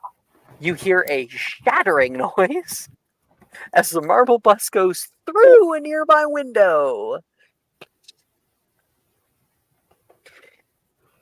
Oh, right, I forgot to undo the board. Very good, Shade. Very good. He looks out the window. Sorry. Para. She puts the glass back together. It all forms into a perfect pane. Is Filch still outside today, going after our stupid stuff? I like to think that Headmistress McGonagall is giving a tour to somebody. And over here you'll see a marble bus hitting into the greenery of the North Courtyard. Just all right. Evanesque disappears. Cool. Do I do my second one now, or are we gonna cut Yeah, over yeah, that? take it away. Okay. Then I'll also do. I guess we're not allowed to target other students, right? Well, so allowed.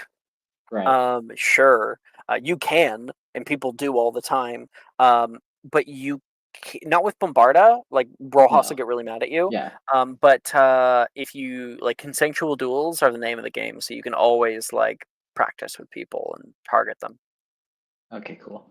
I think then I would look over at Ernisia and say, hey, do you want to try some spells on each other? You're giving me free reign? I mean, yeah, why not? Deal. And I cast Digitus Wibbly on her. All right, go right ahead. She will cast Generi Curvatum.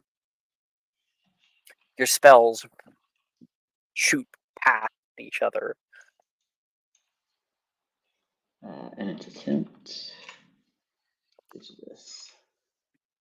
Yeah. Oh no, I got a 10. Okay. The 10. Wait for that. For which spell again? Digitus Wibbly, so it's a fail, right? Just barely. Yeah, it's a first level spell, isn't it? Mm-hmm. Yep. You are just shy. You shoot it out toward her, and the spell does shoot across the way toward her. And the moment that it hits her, her tongue grows extra long and hangs out of her mouth. She says, and her spell hits you. She also failed, and your head flips around 180 degrees. And to anyone else, this would be incredibly concerning, like she just killed Shade. But he stumbles back. Your head is the wrong way around. Yeah. I like touch my chest and then like the back of my head, and I'm like, just like this is so cool. Like I'm not even mad at all, and I turn my whole body around. I'm You look like, back, and for thumbs the up. first time in your life, you can see your back. Yeah. I pull my pants up a Oh, little bit. Shade, I didn't Bernice know is you were an laughing her owl. ass off. Sorry, what did you say? Go ahead, Maple. Shade, I didn't know you were an owl. Neither did I. I thought I was a raven, if anything, with my last name, but I'll take owl. Professor, could you help us out? I at least use the tongue. Oh dear. How on earth did you? You know what? It's fine. She's going to try to help. I'm gonna actually roll to see if like she can do this or not. Oh no. I have to go to the hospital wing. That's a 2. Oh no. He's like trying to put it back. Finite. No. Repair a forge doesn't work either. Um. Miss Sadie, Sadie dear, could you escort these 2 to the hospital wing, please? Oh, don't laugh. Sorry. Follow me. So I just start Good. walking back. I walk backwards so I can see where I'm going. I have no regret. Me either. We just keep laughing as we walk I like out to to the think like hospital wing. you're going to like try to walk toward the door. Yeah. You end up My walking arms away are from the going in the door for a wrong minute, direction. and Yeah. then you have to like kind of reorient. Yeah. Yeah, you have to walk backwards. It's weird. hmm That's gonna be quite the day for Madame Pomfrey. Should be pretty fun. All right, that's Shade. You said to go back to DD. Oh right, yeah. So Dee Dee, cutting back to you, doing your bombarda. You hold out your wand. You're not really sure what she's talking about. The raw feeling. You stand there and mull it over for a minute and just decide. I'll try it. I'll try anything once. Bombarda, and you all can see out of Dee Dee's wand a large sunflower. Oh, I love it. I think I have the wrong feeling, Morgan says. It's hard to want to hurt something. Oh, come on. Marble pillars? They don't have any feelings. Watch this. That face. Bombarda! And he's going to try. Dee Dee flinches a little bit. That's a 6. So remember how he said, oh, it's not the firing range anymore? People can walk anywhere? Yeah.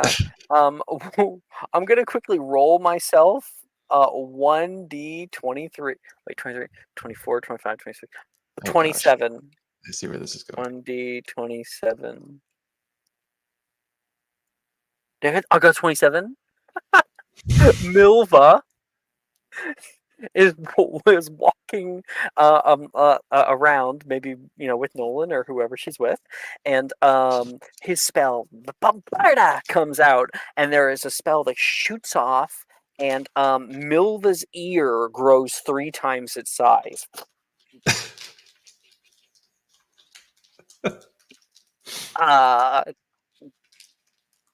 He's gonna just like waddle behind your leg. I guess I probably would circle to try to figure out where it came from, but since Milva, one make ear me is a bigger, perception check. okay. I'm gonna say an advantage because you have sonar now. Yeah, and Dee Dee's just like holding her wand in front of her with the sunflower like right below her chin. Just sort of like, what's happening? A dirty 20. You could hear the creaking of the wood floor, and then you can hear Morgan whisper, Do you think she sees me? And you can hear that clear as day. That's fantastic. And Dee Dee will just like look side to side, like not. Yeah, it's very audible, so doesn't want to make it worse. Milva? I guess I'd probably walk up to the teacher, but my head's a little bit lopsided since it's just one ear that's enormous. I think you continue like this for a little bit. Rojas eventually actually sees you. Oh my goodness. Why didn't you come to me? Come here. And she is able to return your that's a natural 20. Ooh, She is able to better than return ever. your to a sign. I can hear better than before. It's the most beautiful ear that anyone's ever seen. 1 second, because she would have cast it out. Maybe.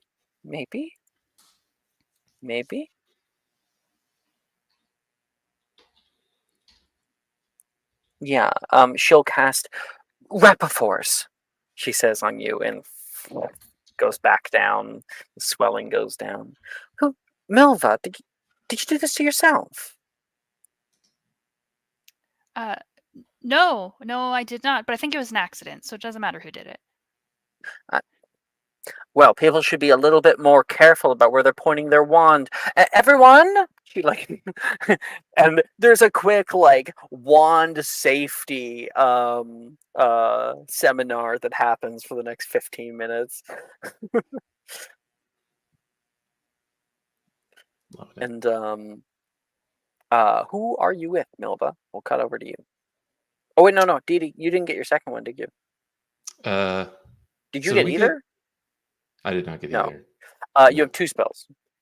So Milva, we're coming to you next. You're on deck. Dee Dee, Okay. cutting back. I'll do Spongify first. Hey. Yeah. Milva didn't rat me out. Yes, that's very nice of her. Yeah. She's kind of cool. She is. But I don't want to be blasting. Like, look at the face on that poor statue. It's so beautifully done. Who would want to blow that You're up? a bleeding heart. Yeah. That last one, it looks around itself and it sees all of its fallen brothers. And you can see just like the marble dust and rubble that lines it. No. It's so beautiful. No. Like the last flower on a battlefield. And No. halfway through him speaking, a spell comes through. Pendo! And that was Shade. That's the one that went through the window. Oh, and it's gone. So yeah, Dee Dee the whole time is just like doesn't like to think about all the dust on the floor, but also is kind of funny what Morgan's saying at the same time. So it's like this weird mixture. Morgan can see like the sort of the hesitancy that you had, like closed eyes, pulled away. There are a few charms actually in this one. They're just yeah, this one can make a trampoline.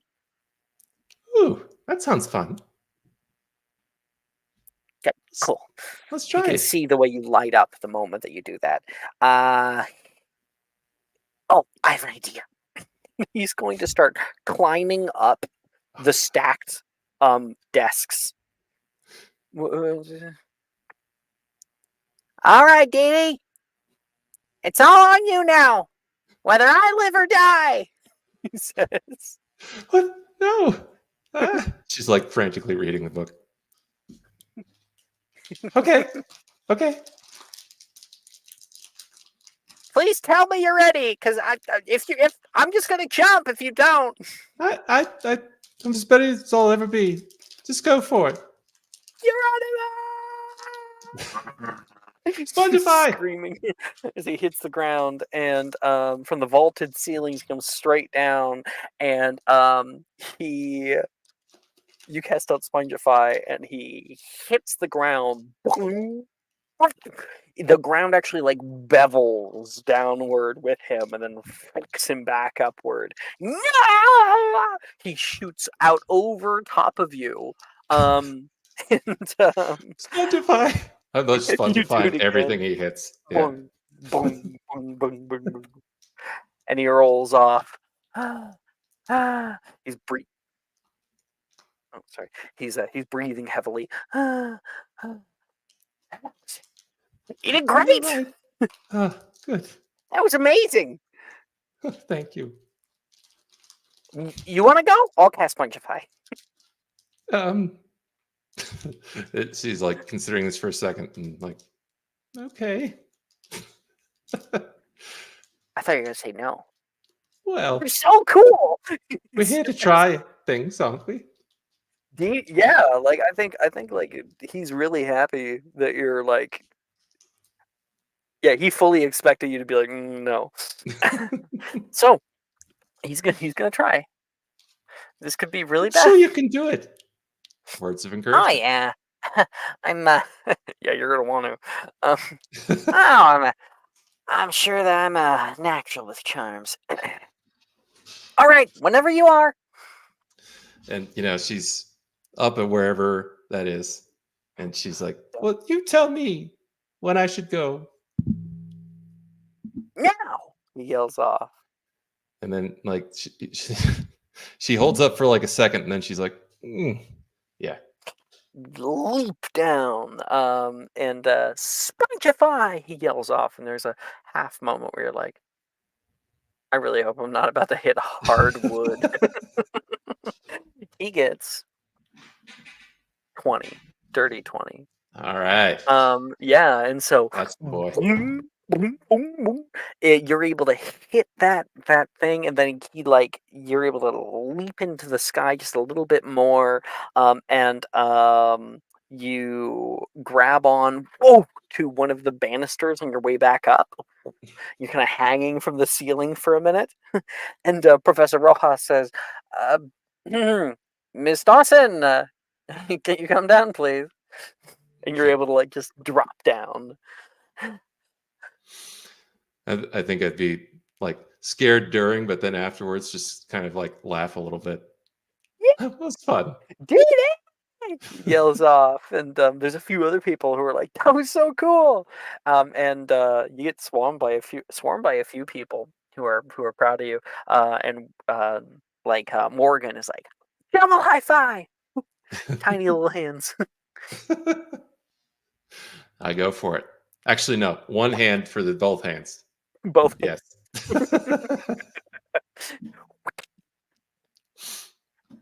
Perfect.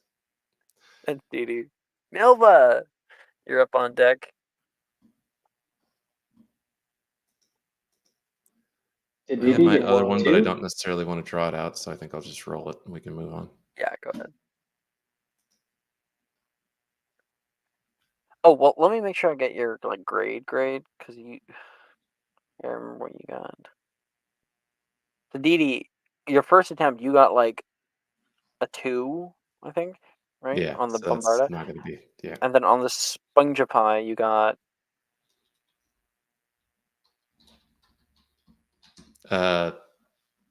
Sorry, 19. 19, okay. And then on your third? 20, 30. All right. Overall, even with the 2, because you did get pretty good, even got up to a 20, you have earned yourself an E. Overall. That first initial failure is disregarded. Nice. Okay. Milva, Rachel. All right. Let's get yours out of the way so that you can get the Yeah. hell out of here. I'm gonna give Infirma Cerebra a try. Heck yeah. Who are you partnering with? Oh, Drusilla. I'm not gonna go easy on you, he says. I just want to warn you. I know you Hufflepuffs are more on the softer side. It's pretty tough words considering what happened to that statue a few minutes ago. I rolled a 21. Damn. Sorry, which spell was it again? Infirma Cerebra. Infirma Cerebra. Yeah. So like you guys enter into like a little duel there. You cast out Infirma Cerebra, and she casts out Diggins Wibbly. And the two of your spells converge in a fight. I'll quickly roll for what she got on top of that. Okay. There is a success there, not as high as yours though. So you shoot out, and I'll say yours actually hits first. And there's sort of this stupor of thought that comes over her. Suddenly, the light behind her eyes goes dull, and she tries to push against it and casts out "Ignis Wibbly," kind of with a slur. And I will actually impose. Oh no, it's a negative D4. Yeah. The effect that your spell actually does have is it does a little bit of psychic damage, and then it gives a negative D4 to their next saving throw that they would make. But yeah, she's able to get her spell off toward you, and Digitus Wibbly, you suddenly feel your fingers go all kind of wobbly, like jelly worms for a second, as if all the bones in your fingers have been temporarily dislodged, and you have difficulty holding your wand. She's laughing at you, still in that stupor of thought.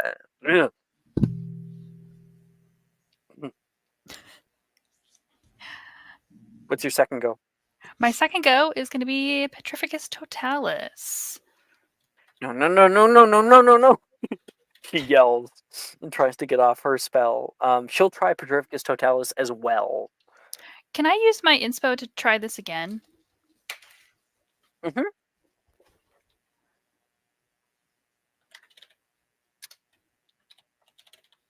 I pray you get it. Oh, No. dang it. Rachel, would you like a subscriber bonus? I would. It's another chance to roll again. Oh boy. Okay. Come in. I've told you guys what subscriber bonuses are? I don't No? think you have. Okay. So just as a little thing, because Maple just invoked one. So Maple is a subscriber to my channel on Twitch. Now I wanted to give people something for subscribing because it takes a little bit of money. But I didn't want it to be like a pay to win sort of thing. So I made it pay to others to win. So Maple cannot use these advantages that Maple has per week on herself. She has to use it on other people that she's in games with. You can't use it on people that you're not in games with. So, yeah. Well, thank you, Maple, because I got a 13 and says it was successful. Yay! Yay! So that's even better. She got a nat 20. So that's Oh. 5 points for Ravenclaw. But the two of you guys shoot out Petrificus Totalis at the exact same time. Your two incantations meld together in a melody, and the two of you hit each other. You can feel your arms and legs pulled inward, bound, and suddenly you are as hard as stone, like a wood board. Oh no! And you feel the same thing. You can feel gravity take you back, and the two of you boom, boom, boom, boom, boom, boom, boom, boom, hit the ground exactly like a wood board will. Whew, at least it wasn't face first.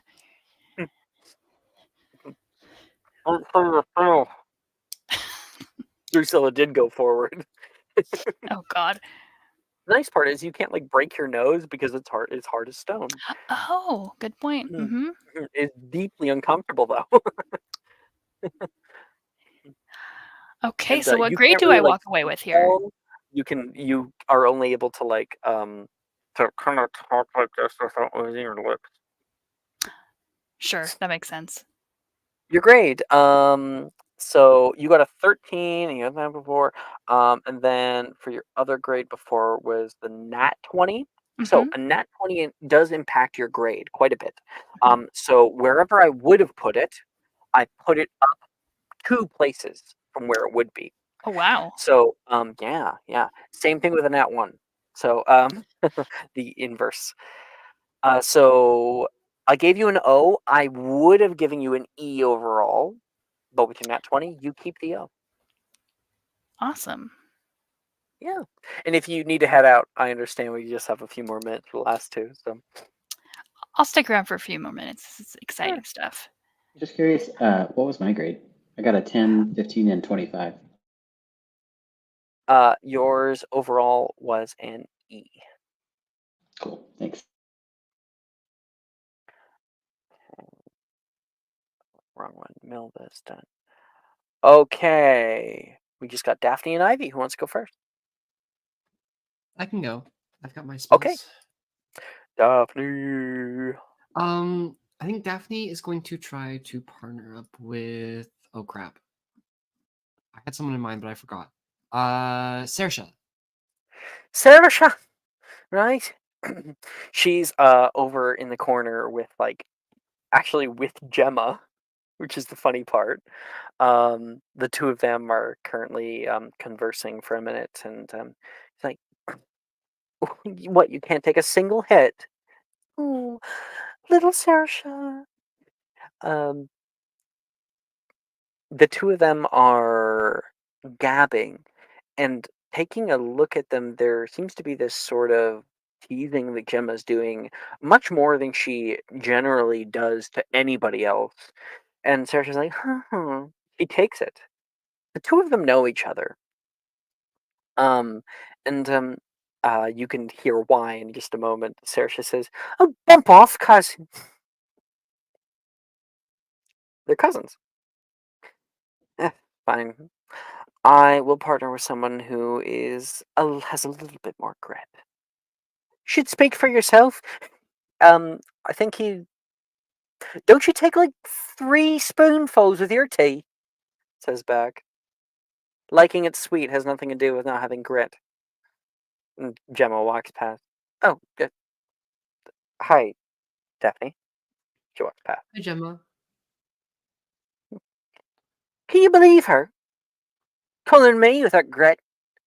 Well, I just don't want to get hit in the face. It's a moneymaker. I don't know how to feel about fighting. Magic is stronger stuff than I realized. Right? I mean, with you could crack a horn. Yeah, I guess so. But I'm more worried about cracking someone else's horn. She looks around. I don't think anyone else has a horn. She seems Oh, like just went right over her head. well, I guess that's true. Would you like to be partners? We can try some spells on each other. As long as you're fine with, well, not combat on me. But I did say in the corner that there's some old training dummies if you want to work with them. Well, there's a spell for keeping you safe if you fall. I think it's called Spongify. Oh, I thought that said Spongify. Well, maybe you're right. Morgan flies overhead. Hiya, Morgan! Oh, no, see, right here it says Spongify. The little text, you have to read the little stuff. Oh, I can never eat that stuff. It's like, it's kind of flies away from me. It's like it's trying to hide from us. All the time! Oh my gosh, do you get that too? Sometimes. And yeah, I think like I just wish that there was something that I could like get just read me out the page or something. Wish I heard there my were mother quills was for around that. here. Hmm? I heard there were. Well, I don't really know. I don't know much about the human world, but maybe there's a type of parchment that can read stuff for you. That'll be the day, wouldn't it? Well, I guess there is a howler, but I don't really want to be getting those every day. They do explode after all. Oh, that doesn't sound very fun. What do you want to work on first? We can find out if Spongify is how you pronounce it. Oh yeah, you try Spongify, and I'll try Spungify. Sounds like a plan. So already, like, not really gonna work well. Yeah. Mm-hmm. Both Daphne and Maple are okay with this. Roll a quick D100, please. Oh, I did 200. My bad. Damn it.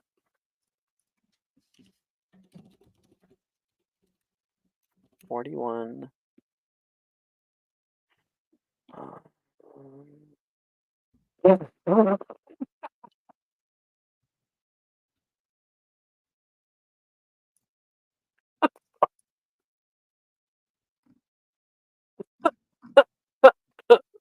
It's one of my favorite ones. Okay. Daphne, did you successfully do it? I got an 18 for Spongify. Wonderful. And so you cast it out, not a damn issue. You know, you like throw down like a ball and it like boom, jumps way higher than it would be elsewhere. And that floor, you can see it actually wave. And then Saoirse's turn. All right, wish me luck. Maybe you could do it both ways. Spungify. And before the moment the word is ending, you watch her whip around, become small, and you see a houseplant sitting there on the tabletop, like a spider plant, with all those spiky leaves, just kind of still bouncing from the transformation. Serja? Yeah? What's Professor? up, you hear a Professor voice. Rojas? Did it work?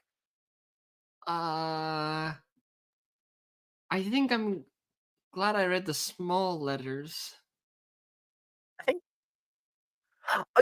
Oh no, Daphne! I think I'm blind. I don't think that's the most important thing you have to worry about right now. Professor Rojas? Yeah. So Saoirse's going to the hospital wing. What do you finish off with? Oh yeah. I forgot I had to do 2 spells. You lied to me. You said you were ready. Oh yeah, I was gonna do oh my gosh. Petrificus Totalis. Yeah. I can't speak. It's fine. You still Does messed it work up in- because you said Totalis. I know. I know I messed it up. It's fine. I'm just ribbing you. It's all good. It's fine. I guess it wouldn't work on houseplants, would it? No, it wouldn't. It's all good. Just go ahead and roll for it. Okay. Just be in the background. We had a great scene. So. That's so funny. And yeah. If it's not already obvious, Saoirse has trouble reading. Mm-hmm. That's a nat 1. And then Daphne gets turned into a houseplant. Roll a D100, please. Yep. 67. Okay, so I would have given you an A. Ooh. So that's a D. Let's see how we go here. Yikes. 67. Am I only passing art right now? Huh? Oh, nothing. I just said, am I only passing art? Because I think that's the only. I No, mean, 'cause I we got don't get grades for art, so. Oh. So. No, you're passing no. history and magic. Oh yeah. Yep. That's right. Mm-hmm. So Daphne, you Yeah, cast use my out that inspiration. Petrificus you're using your inspiration. Okay. No, I used it already. Oh yeah, you already used it. Yeah. So you cast out Petrificus Totalis, and suddenly you can feel this darkness like come down over your vision. You fall back unconscious. We're not talking Petrificus Totalis in yourself. You are suddenly unconscious. You're kind of like feel like you're floating through a sea of thick liquid. And then you look down. Huh? And you are suddenly floating in the ceiling, looking at everybody else around you, and you look down at your own body, completely out. Are you dead? Did you die? And some other people are worried about you. Some other people rush up. Darcy is like, Daphne, Professor, yells back, and then you feel like a pull, and you are pulled back into your own body, and you scare the shit out of Darcy.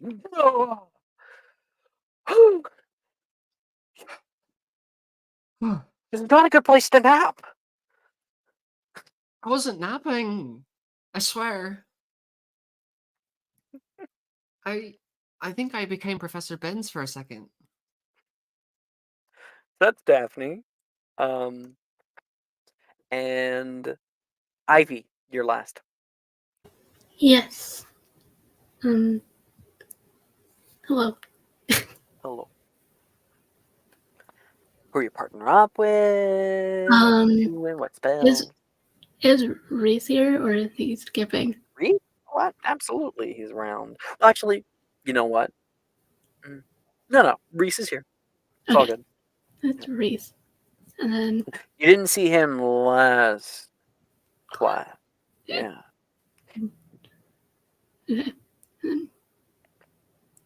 Hey, Ivy, Reese says. Hey, do you want to be partners?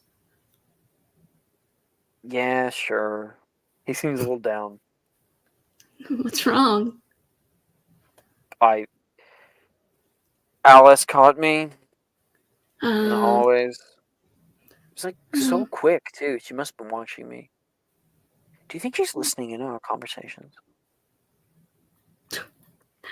I'd say it's good riddance. I'll partner up with him. He stands up, grabs his bag.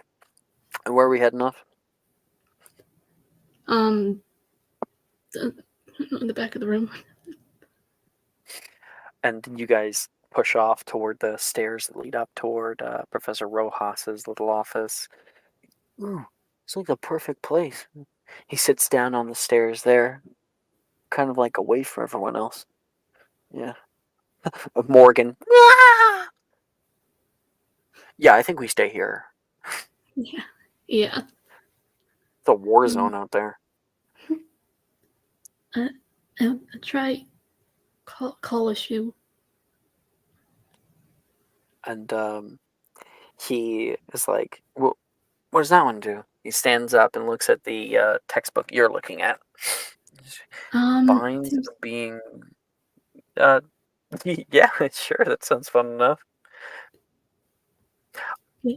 I'm not going to walk down the stairs, though, while you do it, because that's a... I don't want to make you a manslaughter. Wait, is it manslaughter? I mean, it's an attack. That would just be murder. Yeah.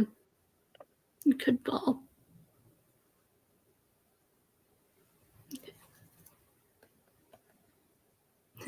So yes, yay, nay to the murder? Nay. Not today. I'm so glad that you said that. You said I would have had to reconsider my friendship with you. Friendship? He just said that you guys are friends. Yeah. Okay, here.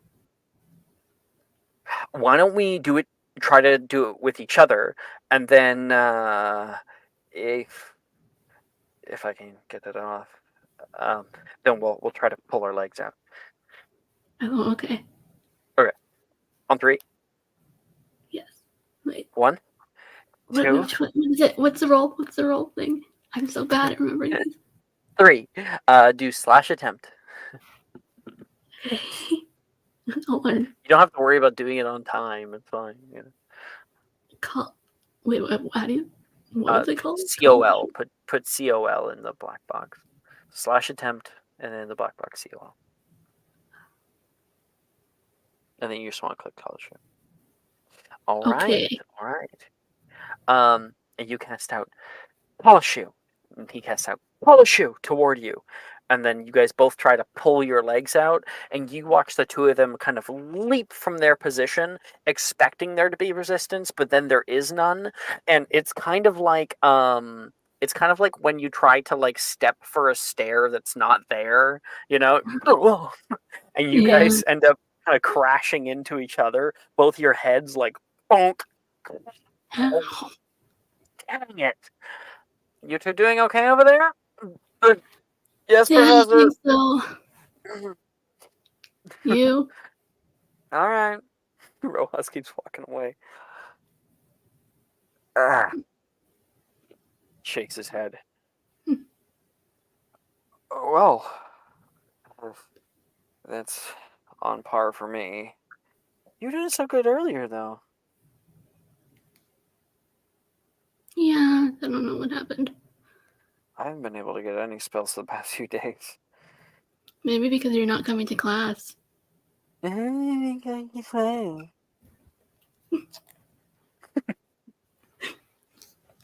mocks you. Okay, fine. Sorry. What's the next one? What's it called? Wait. I know it. I just need to find what it's called. Locomotor Wibbly. He says, wait, isn't that the one that... And what did you get? Oh, for that one? I haven't rolled yet. Yeah, go ahead.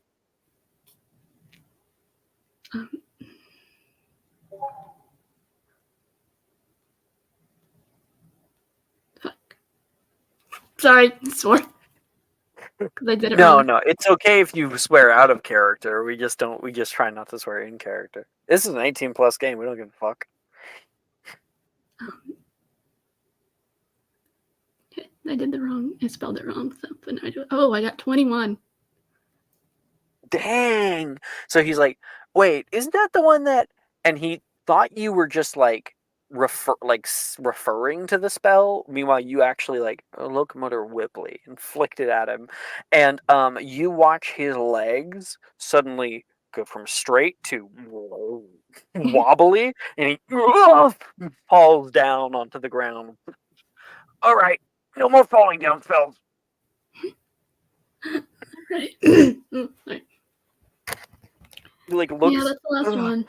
He has to push himself up and look down at his legs, and they're like long snakes. One curls back and then curls back onto itself. This is not a good look for me. Is he gonna try it on me? No. Oh, okay. No. Sure. Reese, and this is something you're learning about Reese.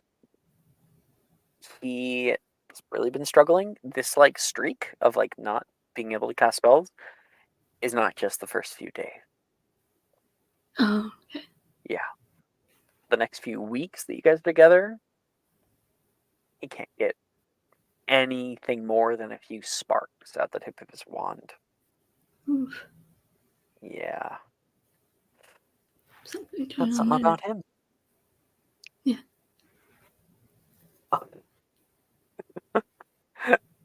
Okay, I need to tell you guys what's happening in Maple's hidden chat right now. Or if you want me to keep it hidden, I can say Maple. No. I want to flex. Okay. So, Maple said, "What if someone tried to cast Kalashu on Daphne? I mean, she doesn't wear shoes." And I was like, "You're immune." And your response was, "This is huge. This is huge. It is. This is huge." It's not. Yes, no, But, you it's know. important. I'm immune to something. This is a win for me. All right.